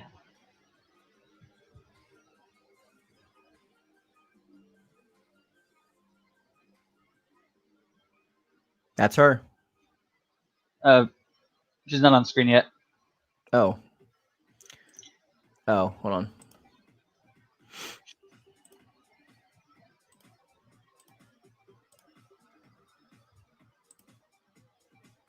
Well, what? No. That's She-Hulk. No. Yep. What? No. That is the new She-Hulk. Oh my god. That's not. I can't. Yep. You better love it or you're bigoted. Oh my god, no. You can't just like okay, so like I don't know how to feel. I really don't. It's just like I feel betrayed. Yeah, I was sad, dude. I was sad. Oh my god, her current look is so bad. I want to burn it with fire. The comments are amazing. I saw someone on Twitter do the video clip of that woman in GameStop that was like, "It's ma'am." Oh yeah. They just that. They just tinted her skin red in the GIF. It was great. Oh man, I'm so disappointed now. DJ Z says, well, I know I'm late, but Soul Calibur isn't one of the side tournaments at EVO anymore. Yeah, it's a side tournament. It's not part of EVO. EVO is from August 6th to the 15th. It's only a side tournament that's only on PlayStation 4. So they're not going to do an announcement there. The only time they did an announcement for Halmaru in Season 2 was when it was part of the main EVO event. It's not part of main EVO. I hope that answers your question.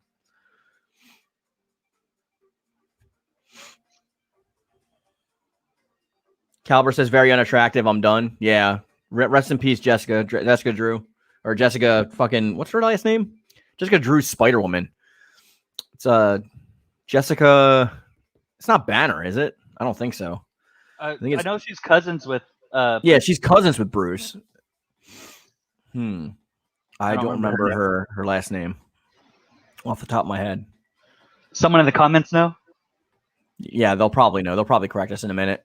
It's probably like on a 20-second delay. Jennifer Walters. There you go. Oh, okay. Yeah. Thank you, Darkside. I know, dude. See, and as somebody who's Jennifer, yes, thank you. I always say Jessica Drew, and I always go right to Spider-Woman. I don't know why. Maybe because their names are like so like similar. But as somebody who works in the comics industry, this pisses me off to no end. Because they say the reason they turned her into this is because they wanted to make her like equal to the Hulk, right? But the whole point about She-Hulk was she was brilliant. She was like a lawyer. She was smart. She was sexy. Like she was like can compete on any level. She was an Avenger. She was a freaking on the Fantastic Four. Like she was a character that went above and beyond what her cousin ever did. And now they're just turning her into a red version of her cousin, which is really, really annoying. It's stripping away everything that made her a character and turning it into a replacement character, which you guys all know how I feel about Soul Calibur 5. You know how I feel about replacement characters. I didn't mind too many of the replacements. The only ones I really hated in that one were the Keelik replacement and Sheba. Yeah, Sheba and Lacia, I think her name was. Lacia? Yeah. Well, I'll be a main supporter, I guess, since Tekken 7 is part of the same company agency. Well, it's under the same umbrella. Project Soul is a different company from the Tekken team. They're just both under the umbrella of Bandai Namco. But I see what you mean. I'll see what they got in store because I was finding Tekken 7 pretty cool too. She was fun to play as a Marvel vs. Capcom 3. Yes, she was. They're just turning her into a female version of Bruce. That's what I said, dude. What about the super buff version? There's a more buff version than that. Yeah, there's like a Savage. Well, that's Savage She-Hulk. That's only when she like super hulked out. I thought it was cool because it was only occasionally. It's the same thing as when Flash Thompson, when he became Venom, he would hulk out occasionally and turn into like the big super buff Venom. And I wasn't like, oh, he's replacing Eddie Brock. He's just going crazy for a minute. Yeah. So I don't count that. I mean, that's her standard form of how she's going to look and stay. So that's why I'm saying there's a different variation there. Yeah, my favorite version of the Hulk though was like when he had his family, when he was on Sakaar. The animated movie is one of my favorite Marvel animated movies too. Which one? World War Hulk. Oh, okay.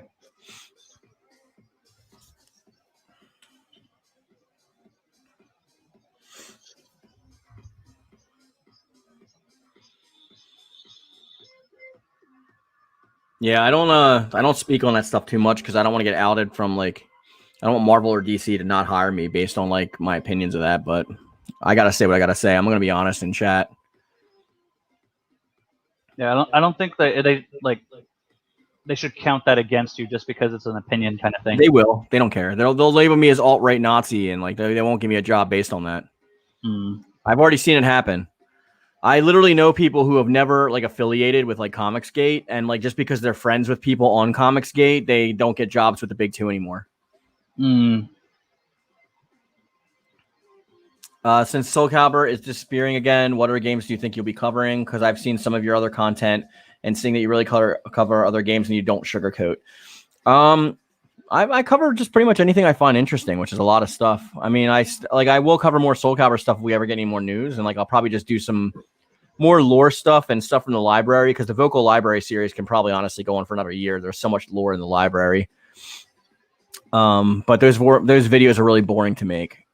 I want to have fun with you guys, and I want to watch what you guys want to watch. I want to make what you want to watch. So we'll see. I thought it was see, here's the thing is like people love when I rant, but I try not to rant too much because it reflects badly on like my wife and like my like Korean side of my family.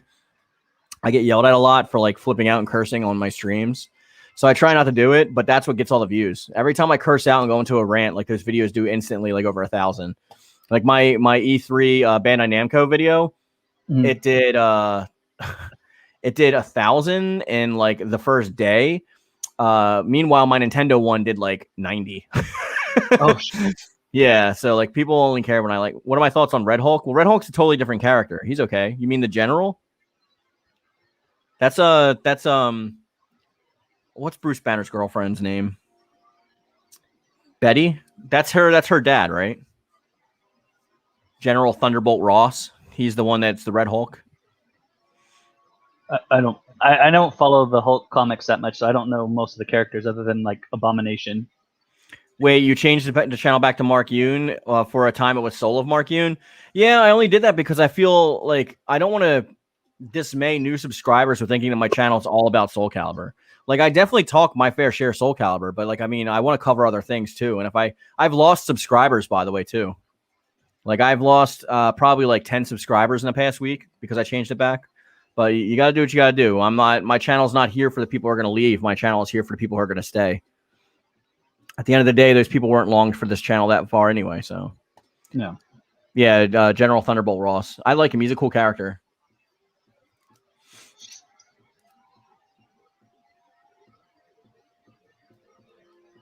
Guys, we can't have silence. We got to talk about something. Yeah, I don't. I'm trying to look through the comments to see if there's anything I could like add on to. The only thing I could say like about like the channel thing, I definitely feel like you should do whatever you want to do when it comes to content, because like most of us like that watch your content in general just watch it because of your take on things. So like I still watch like a lot of the other stuff that you put out there, like I said, the Cyberpunk 2077 stuff. I like that. I mean that's what I try to tell myself. But it just sucks when like I'm doing like thousands of views and then I do a video that I really want to do and it gets like 90 views or 100 views. And then it's like I take like 2 hours to make those videos, sometimes 3 hours, and to sit there and like watch it and not get watched. And then go into my Discord and be like, oh, I'm just not interested in that topic. I'm like, I watch other YouTubers all the time on topics I don't give a shit about because I like them. Like I want to support them, you know, like Philip DeFranco, I watch him a lot. I don't like what he has to say about a lot of stuff, or like even Hassan Piker. Like some of his takes are hot takes to me, but I still like him and I'll watch his videos because I like his personality and I want to support him. But I'm not everybody, you know, and if I can't do it monetarily, at least I could do it with my view. That's right. That's the way I think about it. But nobody's entitled. I'm not entitled to viewership. You know what I mean? Like if people don't want to watch me, they don't have to watch me. Like it's not like I'm so awesome or special that like my channel deserves people to subscribe to it just because, you know. Ultimately, the people that are going to stay are the people that like either like my takes or find it interesting or maybe find what I say funny or identify with parts of my personality and like kind of want to start like a online friendship kind of thing. Like I understand those people are going to stay. I know why people stay because it's the reason why I subscribe to other YouTubers myself. So I'm not kidding myself thinking that, because every time I see like one of those people like you deserve way more subscribers, you deserve way more subscribers. I'm like, all right, well the fact that I don't have it tells me that I don't, you know, and also part of the YouTube algorithm, because like every time I change topics of what I'm doing, the YouTube algorithm like buries my videos.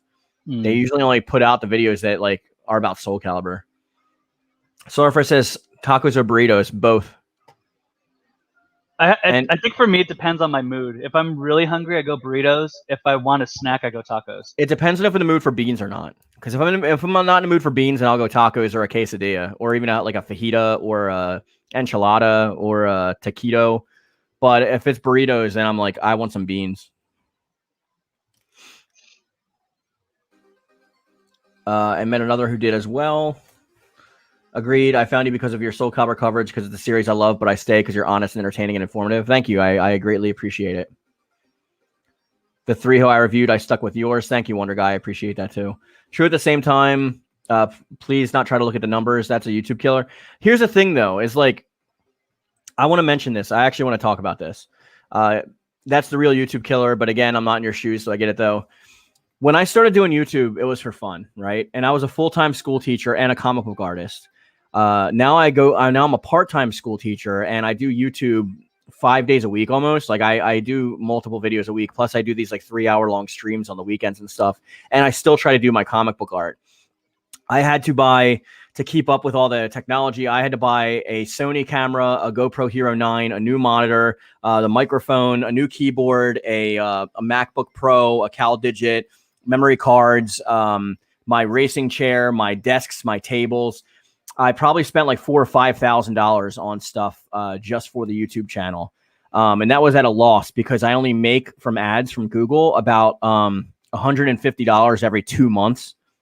So I make like $75 a month off ads, which is why I try to ask people in the chat, like if they want to support the stream, to like give me a super chat, because at least that goes to me and it really helps the channel a lot. Because all the money that honestly goes into the channel, I put back into the channel. And it's not like I'm like rich. I don't like I have 2 other jobs, and YouTube is probably the hardest job that I have because of the sheer time and amount that I put into it. And I even, when I launched the podcast, like I set the podcast up with the Yoon-Fam, that it's only got 8 subscribers. It's launching August 1st, but my podcast only has 8 subscribers, and 2 of them is me and Rich, who's my co-host. I just subscribed today, by the way. Thank you. I appreciate it. It's going to be interesting. I'm telling you, the first person we're talking about is like a DC Comics veteran, so we're going to have him on the show. That sounds awesome. Not like, it's not going to be Skype either. Like he's going to be in my studio. Oh, nice. Yeah. So I'm really going hard on this podcast, and I'm doing it for you guys because I know that like a lot of you guys like my respect, like my takes and stuff, and I respect you guys as well. I hope you know that. But even I try not to bug you for like money. I was the first person to delete my Patreon. I deleted my fucking Patreon, and I was like, I'm not gonna like make people pay for all this extra shit like other YouTubers. Like I have the join button, but like, okay, right now, Soul Blaze is right here. Soul Blaze is one of the 5 members of my channel that actually pays monthly. Why do you pay monthly, and do you think it's worth it? Like, let other people know, because I don't think they know that you're one of the members.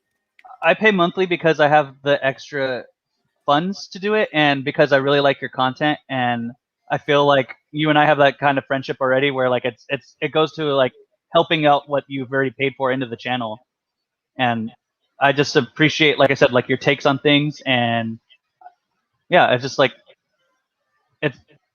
I feel like I'm adding into something that I don't have the time to put into myself. Yeah, it's a community. It's really not all about me. I've said that from the beginning. For those of you guys who don't know or are unsure about joining the channel, you can ask Solar Flare. He's a member. I will take time and I will get on PlayStation. I play with you guys, like whatever games you want to play. Like sometimes we'll drink and we'll play for like 5-6 hours, like all night. I think last time we played at like 4 o'clock in the morning or something.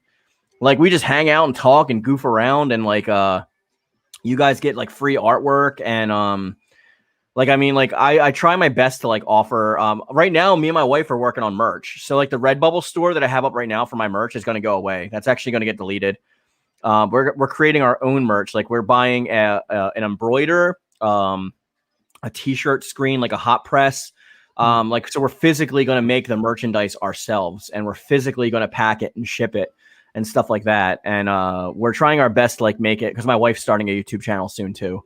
So be on the lookout. But we're just trying our best to make it as like down to earth and cool and be like a community as possible. Cause I don't want to talk down to people. Like, I'll tell you right now, I will never, ever, ever, ever, ever call you guys fans. I think that is such a fucking like high horse standing atop the mountaintop kind of thing. Everyone that's here is exactly the same as me. We're here because we share a love of video games, and we share a love of whatever medium, whether it be comics or anime. I just happen to edit the videos and record myself, and not a lot of people have the opportunity to do that. And I've sunk a lot of money into this, and I've lost a lot of money.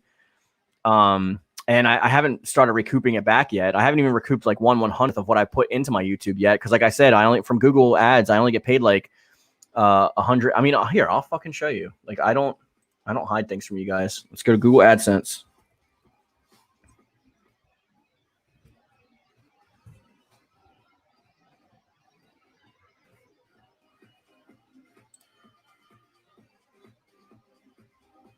All right. So I just signed into my Google AdSense account. Just make sure nothing of like your personal information gets shown, just in case. Yeah, nothing's up here. It's just the money. So you can see here, it says my last payment was $151.98. You see that? Mm-hmm. and my balance is $83. So they won't even pay me until this fills up to $100. So for this month, it's only gone to 83. So I won't get a check or a deposit in my bank account until this gets to 100. So usually it's once every 2 months because I make a little bit more than $75 or $80 a month. Mm-hmm. So that's why I get $150 checks like every 2 months. But that's every 2 months. And this is just for ads. This is not. I mean, this includes super chats and stuff like that too. It's not just ads. Okay. So I mean, yeah, like I really, when I say I do it for you guys, I really do. Like, I mean, like I don't make a lot of money with this at all. Wait, can you show that? I can do whatever I want. What are they going to do? Take away my monetization? Like, I don't break any of the terms of service. So Matt says, yeah, we played for a good 4 to 5 hours last time. Yeah, I mean, it's, I love doing it. Yeah, Josh, I would love to talk Resident Evil. I just beat Resident Evil Village. Like, I wanted to stream it, but I wasn't sure like what I could get away with. Same with Cyberpunk. We streamed Cyberpunk the first night. I don't know if you watched the stream. And like the first thing that you do is you rescue this naked lady and you carry her, and there's a giant titty in your face the whole time while you're walking her to like the bed. I'm like, oh, this is great. I'm gonna get like demonetized for this. Like, call this the titty stream. And then like you're customizing your character, and the dude's dick is like hanging out. I'm like, oh my god. I'm like.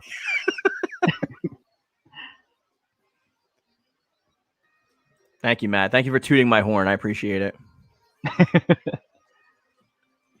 I mean, and the other thing is too is even if you guys give me money, we have disagreements. Like, I'll go at you. Like, we'll be friends. Like, if you want a friend, you get a friend. I'm not gonna like play around. Soul Blaze knows this. Mm-hmm. The biggest supporter of my entire channel was a Yoon-Fam member called DeathZol777. And he supported me so much that he would come into my streams. And one time he donated more than $50 in one of my live streams that was only 2 hours long. Mm-hmm. This guy dropped money. I loved talking to him. He was a great guy. We had a debate with him, me and KittyMeowser Gaming, about whether season 3 is actually going to happen. Yeah. And he got really heated, and then people tore him apart in the comment section. And I guess he didn't like that, and I haven't heard from him since. He's never been on a stream again. He's never donated since then. We miss having him on the channel. It says he's still a member. And like, it kind of made me second guess not having my Yoon-Fam members on the streams. Cause like Soul Blaze is a Yoon-Fam member, right? He's a member. He donates to the channel monthly. So he gets to be on streams with me like this and play video games with me like this and stuff like that. It's one of the benefits you get for like joining the channel. And like, if he had a YouTube channel right now, he could promote whatever the hell he wants. And I would go out to like my, 1,500 subscribers. Mm-hmm. If you had a YouTube channel, I would say, go ahead. You have a whole minute to plug yourself. You know what I mean? You're not going to find a lot of people that do that. I really wish I could, but I'd never have the time for that. That's what I mean. Like, I don't really have the time either, but I just do it. I really like Resident Evil Village, actually. I like it a lot. It's not my favorite. Resident Evil 5 is still my favorite Resident Evil. But I like Village a lot. I just want to take the time to genuinely thank you for doing this for us, and you don't even have to, but it's really genuinely a nice thing to just inform people. So thank you. Thank you, Wonder Guy. I appreciate it. Yeah, I'm not going to hide anything. Like, I mean, I'm not making bank. Like, I don't even know why I do these streams. Like, I made $5 and that was from Soul Blaze, who's on my channel, which technically means I made $3 because YouTube takes money out of that. Mm-hmm. So if you think about it, if this is work for me and I'm doing 3 hours and I made $3, that means I make $1 an hour. So yeah, try feeding a family on that. Yeah, that's impossible. Yeah. Not to mention the fact that there's other monetary incentives too. Like when a game comes out, like Scarlet Nexus came out, and I want to start talking about Scarlet Nexus, right? So I bought it. Game is freaking $70. I can't afford that. I want to get that hella bad. My little brother's been telling me about it because he played the demo, and he said it's hella fun. Actually, Ragaraw Rich bought it for me for my birthday. Oh, nice. Yeah, he asked me what I wanted, and I said I'll take Scarlet Nexus because I don't have the money for it this month. I just moved, so like I'm still like I'm really backed up. I have like no cash. Are you gonna stream that game? Hi, Miss Pirate. Yeah, I'm gonna stream Scarlet Nexus. Yeah, I'm gonna do it. I'll watch it, or if I hopefully have the time off to watch it. Yeah, I went on a huge marathon playing RE5 on every difficulty with random dude I got matched up with. I literally own it on every console. Like I have RE5 on Switch, I have it on PS3, I have it on Xbox 360, I have it on PS4. Like Yeah. I think I only have it on 360, but I played the hell out of that game. Oh yeah, that's why I created Sheva in my like tribal Sheva Alamar in my Soul Calibur, because she's like my favorite girl. Well, she's up there with Ada, but I mean she might be Bay number 1. She might be waifu. Jill's my waifu. I love Sheva, man. I think Sheva's the coolest out of all of them. She's got the most personality. Yeah, definitely. I like it is the best co-op game I've ever played in my life, DJ. It destroys Borderlands. Like, I don't care, like Destiny. I don't care what you say. It's the best co-op experience I've ever had. Especially when you have fun on like your second playthrough and you're playing on the hardest difficulty and you unlock like the ultimate Magnum with all the unlimited Magnum ammo, and you're just mowing mothers down. Like, it is fun. It's also pretty like you could cheese the and game. then you unlock her with tribal bikini, and you got like Sheva running around in like a leopard print bikini in front of you. 10 out of 10. All right, I'm about to go to sleep. He says, let me know if y'all see Yoon song pop up on their recents. All right, I'm out. All right, I'll definitely make a video if you see it. So stay tuned and join the channel. Good night. What is your dream guest character for Soul Calibur? Mine would be Ghost Rider. Well, for me, it would be Venom in anything, like Venom in everything and anything. But I don't know who a good guest character would be. That's a tough one. I would say Squall Lionheart from Final Fantasy VIII. Oh, you know what I think would be pretty cool? Deathstroke would be pretty cool, in my opinion. Yeah, Deathstroke would be cool too, yeah. Not that he fits in at all, but like just because of the swordplay. Actress cosplayed as Sheva Tribal and is selling prints on Streamly. Maybe I'll have to gift you one. Oh, dude, I would. That would be amazing. Sheva is probably my number one waifu in all of games, out of everyone. Like, I love her. She's awesome. I feel like I'd be like classic on this one, but mine's Lara Croft. Yeah, I'm sure KittyMeowser would be right there with you. I was obsessed with Lara back in the day too, but I mean, like, Sheva just blew me out of the water. DJ, oh yeah, already said that. Thank you. Miss Pirate says, how did you get started making comic books?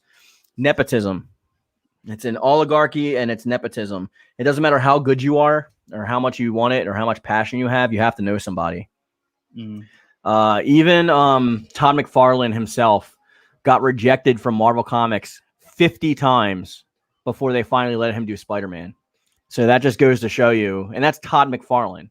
Yeah, his artwork was actually my favorite growing up for Spider-Man. Right, and he got rejected over 50 times. So I didn't know that. Yeah, he still has the rejection letters. He talked about it on stream before. I got into it. I had my dad drive me around to all the different studios in the area trying to find a job.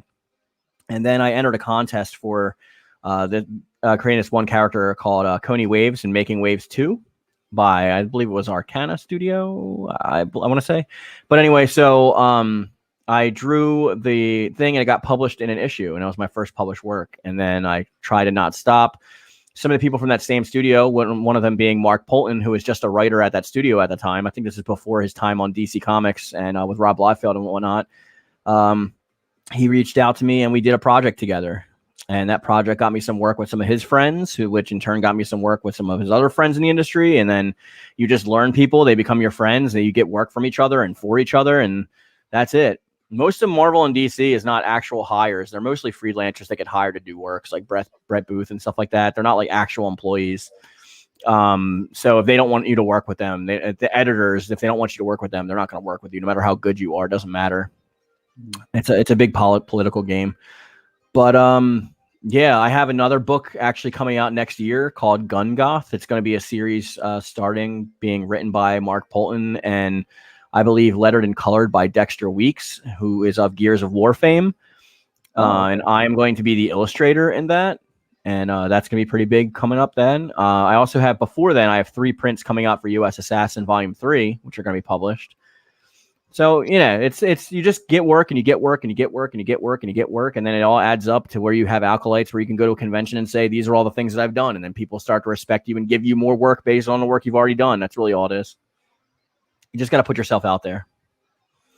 How do you meet these famous artists to get your work recognized? Well, when I met this famous writer, he wasn't a famous writer. He was just a guy writing for a small studio, and we became friends. And then when he did make it big, he took me with him.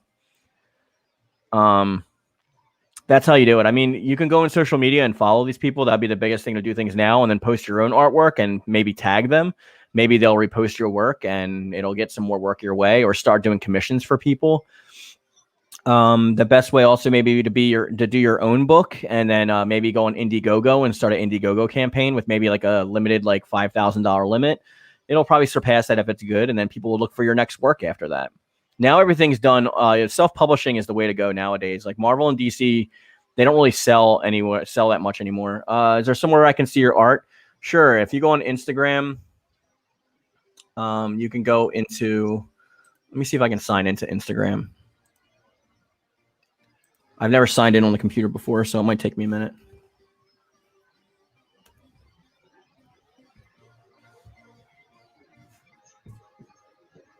I could probably find my own page, though, without having to log in.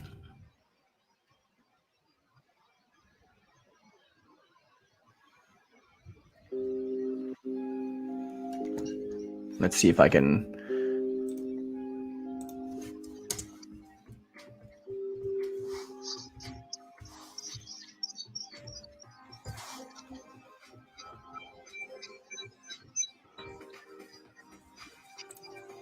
Okay, here we go. Share screen. Thank you for being interested. I appreciate it. Let's see. So this is my art Instagram page. Like, I have a separate page than my regular Instagram. This is just for the artwork. So if you see, like, this is the podcast logo that I just did. It says Ningen, just means human. But this is the cover for a U.S. Assassin that I did, and this is another print up for U.S. Assassin. This was actually for a contest that somebody did on my channel, and I drew their OC for them from Soul Calibur.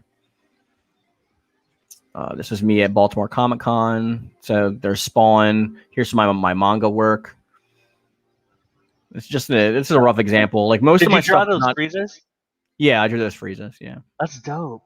Thank you. It's actually, if you click on the picture, it's all the forms of them. It's just showing me a little square because of Instagram, but hold on, I'm gonna like or follow your Instagram. My IG. It's Mark. Yeah. It's mark.yoon.art. Okay.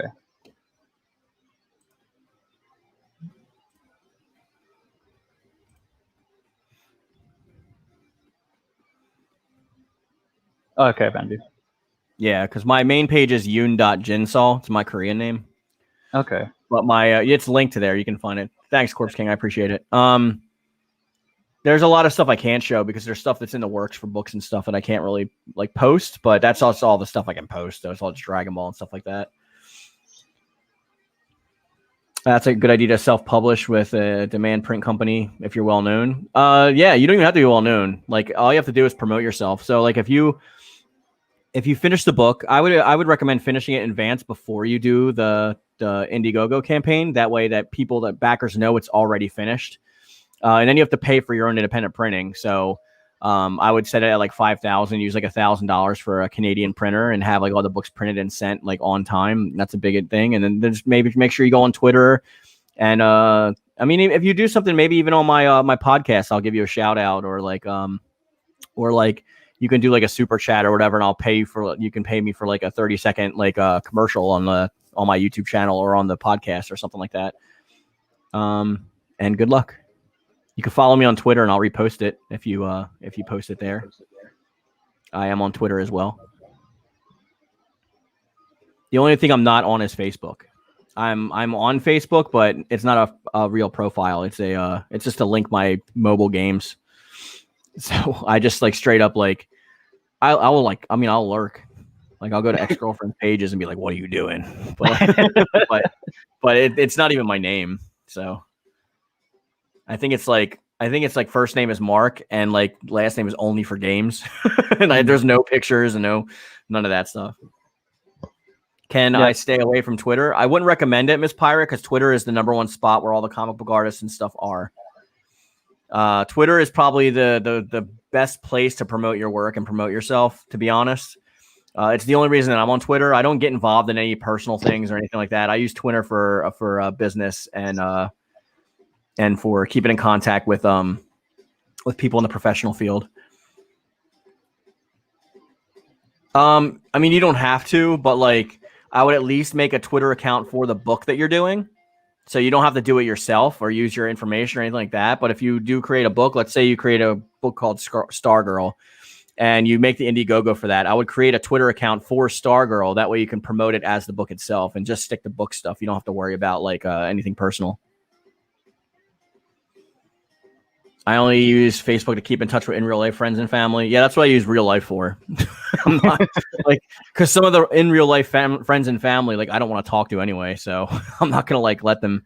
I don't feel like having another 2-hour long debate with my uncle about how sharks actually evolved and that like evolution is not fake. So yeah, I definitely have debates with my family on Facebook too. So like I get that. I blocked my freaking dad. Like I damn. can't. I'm like, dude, if you want to call me and talk to me about this, that's fine. I'm not going to have this conversation like for everyone to see, like in the middle of online. Yeah.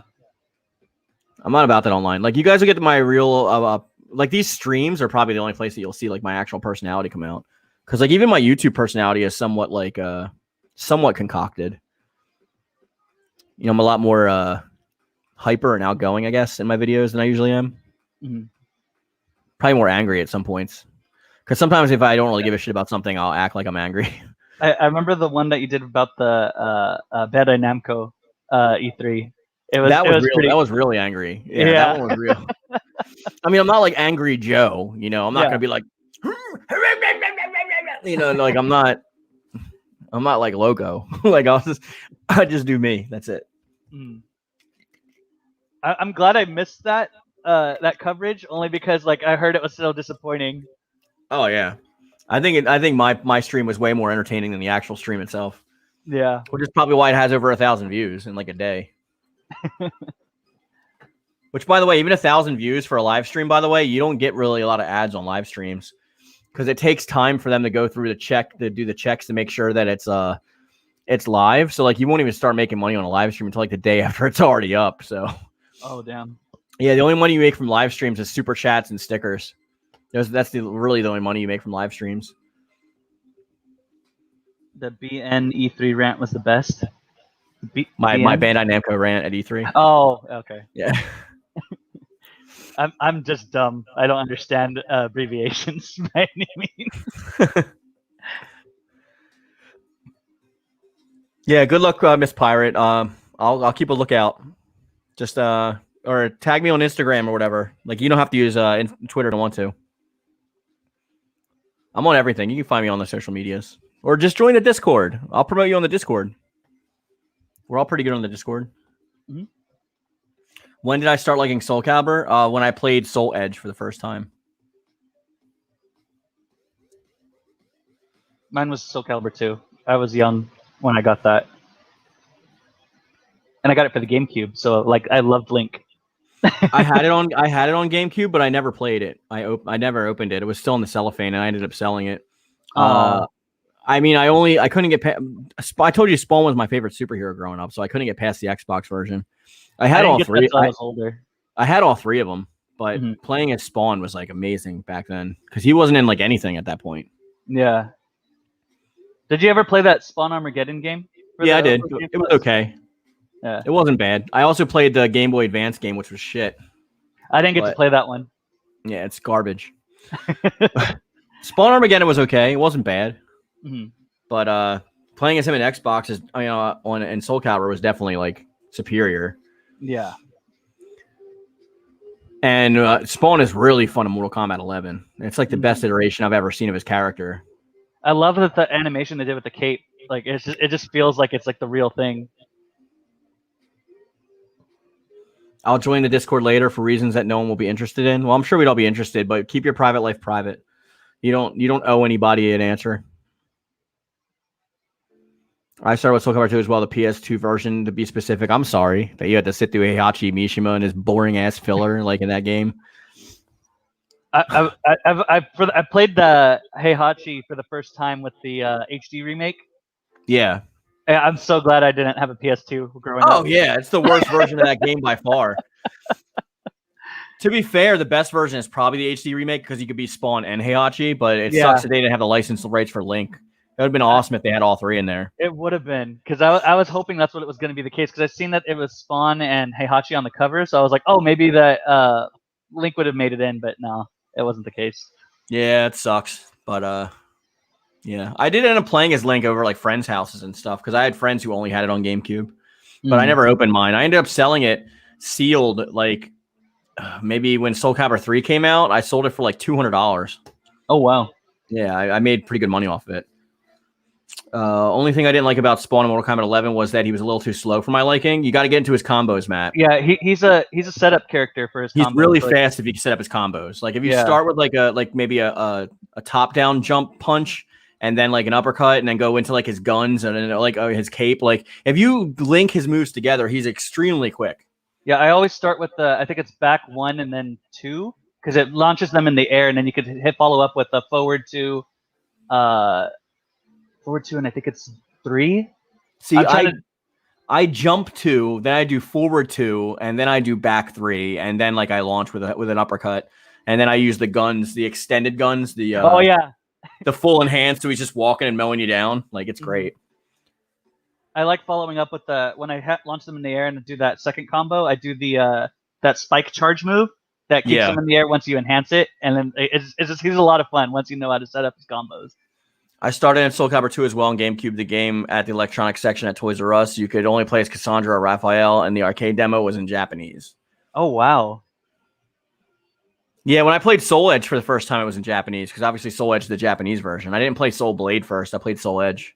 I wish I got to play that one because I heard that you could like drop your weapons, or like not that you could drop them, but they can fall off if you're blocking too much.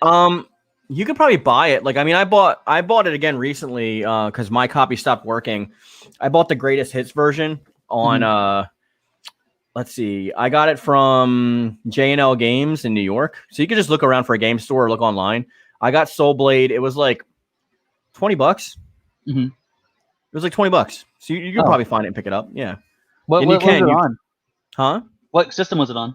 PlayStation 1. Okay, I had to. Which means if you have a PS2 or a PS3, you can play it. Oh, okay. I have a PS2. Yeah, you can play it because PS2 plays PS1 games. Oh, okay, cool. Miss Pirate says I started Soul Calibur on Soul Calibur 6 because of the White Wolf is in it. Yeah, Geralt's awesome. So actually, you know what's funny is I never even played The Witcher until I played Soul Calibur 6, and it made me go back and buy The Witcher 3. Dogs, cats, or both. I love both personally. Yeah, I love both, man. I can't choose between them. I like them both for different reasons. And why you hating on lizards, man? Oh, look at that cat. That's my answer. I would get Jin, but he's not allowed in my office because he gets hair everywhere and everything's black in here. Oh, I don't know if you've seen it earlier in the stream, but he was walking across my legs and like his tail would pop up from time to time. Yeah. Yeah, I can't choose between them. Like I've had my last dog that I had him for like 22 years. And then my cat now, Jen, that I have, he's by far not my first cat, but I've had him the longest. He's going to be 10 in September. Oh, okay. What kind of dog is he again? My dog was a half Dalmatian, half chocolate Labrador. How was the temperament? Oh, he was amazing. He didn't bark. Like he listened really well. He was so calm. His name is Dale. I have a picture of him somewhere. Let me full screen you. I'll show you a picture of him. Okay.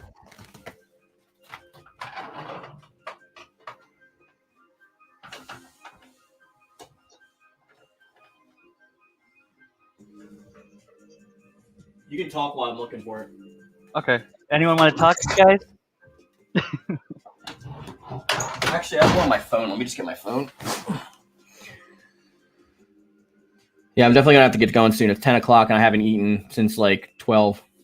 Okay.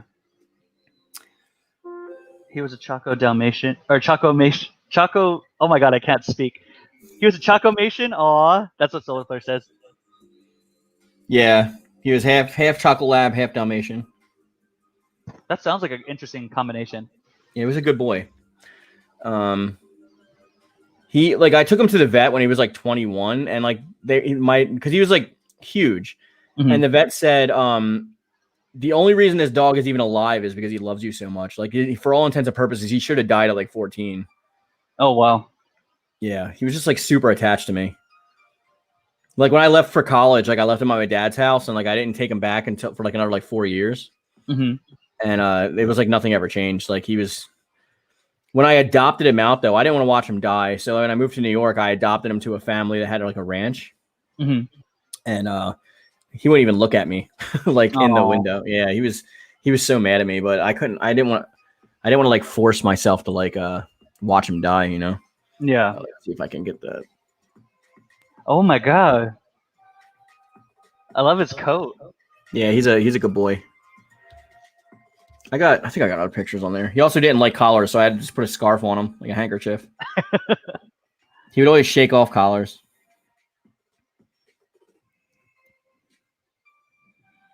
I have like so many pictures on here.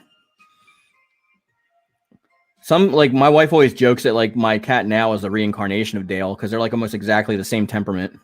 Oh, like a personality and everything? Yeah, I think it might be just that's how I raise animals though. Mm. Because like most of my pets are like really good pets. Here he's sleeping next to my Blu-rays. Aw. Yeah, he's a good boy. I love the handkerchief. Yeah. Well, when he got old, his back legs started to not work, so I had to like carry him down the stairs, and he's like 100 pounds. So it was not fun. Yeah, he would just he lost control of his bowels, and he would have like random diarrhea all over the carpet. Mm-hmm. So I had to adopt him out to a thing. Yeah. I have a cat now, Dark Side. I just don't I don't discriminate between either of them. I've had a pet rat that was like amazing. Like I had a bearded dragon that was awesome. I heard they're really good pets. Oh, the best thing about bearded dragons is coming home. If you come in, they wave to you, but it's like so slow. So they literally go like. It's almost like the sloth from Zootopia kind of thing. Oh yeah, it's awesome. It's the best. And you can put some crickets in there and watch them attack them. And then the crickets get loose in your room, and then you hear cricket noises for the rest of your life. It's amazing. Oh. Like, come on, dude, just get them. I think my current youngest dog is a reincarnation of my dad's dog. She was weird, my mom said, and the other one is weird too. Yeah, a lot of things that you'll find out is like when you have pets and you're very close to your pets, they emulate your own personality. So like you think that they're like the best animal in the world, but it's really they're just emulating your personality because they're not in a pack anymore. So they look to you for behavioral patterns and they try to emulate your behavioral patterns because that's what they think it's like in your pack. So if you're aggressive, like your dog is going to be aggressive. If you're like passive, your dog is going to be passive. If you're energetic or hyper or playful, it's all that stuff's going to be reflected in whatever pet you have. Even birds are pretty good pets. I just can't do spiders because I have like arachnophobia. I know a lot of people like love like tarantulas and stuff, but I want to get a tarantula one day. I have terrible arachnophobia. My ex-girlfriend had got a scorpion and it got loose in our house and we didn't find it for a month. Oh, hell no. I was so worried about at the time too. I had a dog, a cat, 4 ferrets, a rat, a chinchilla, birds, and I had 2 turtles and fish. And I was so worried that scorpion was going to get one of my pets. Oh. And I found it under my girlfriend's pillow, just chilling. I'm like, oh. Was it docile or? Yeah. I mean, like I think they take like the poison out, like of pet scorpions. Oh, okay. But still, like it's like, bruh, it's like a freaking scorpion walking around. I'm like, yeah. Matt says, I guess that explains why my dog loves to eat so much because he's a fatso like me. Miss Pirate says, my oldest is cranky. She used to be so happy and energetic. Yeah, they do when they get older. It's just like, it's how we are when we're older. Like, we're not the same as we are when we're 16. We're like 80. Like, their lives are a lot shorter than ours, but their lifespans are the same. So, like, when they're like 20, they're pretty much in their 80s at that point. And they just want to chill. Joints probably hurts to walk. Poor guys. Are you ready to wrap this up? So I think it's time to go. It's 10 o'clock in my area. So thanks for joining me, everybody. I really appreciate it. We had a good candid conversation. You can check back this stream as a regular video if you missed anything or came in late. I want to say thank you to Miss Pirate, Solar Flare, Dark Side, everybody else that's in the chat right now, DJZ101, If you haven't joined my channel already, feel free to join. There's a lot of great videos, and we do this stream, I think, every Saturday most of the time, unless something comes up. And I will catch you guys in the next video. I want to As shout always- out my friends real quick. Go ahead. Thank you, Nico, Indio, and Josh for joining. I appreciate it. Tell them to subscribe. I think they did, if I'm not mistaken. Awesome. I know Joshua did for sure. Awesome. And I always say, guys, you want to finish this off with me, Soul Blaze? I love it. Thank you. Thank you. And thank you. Thank you.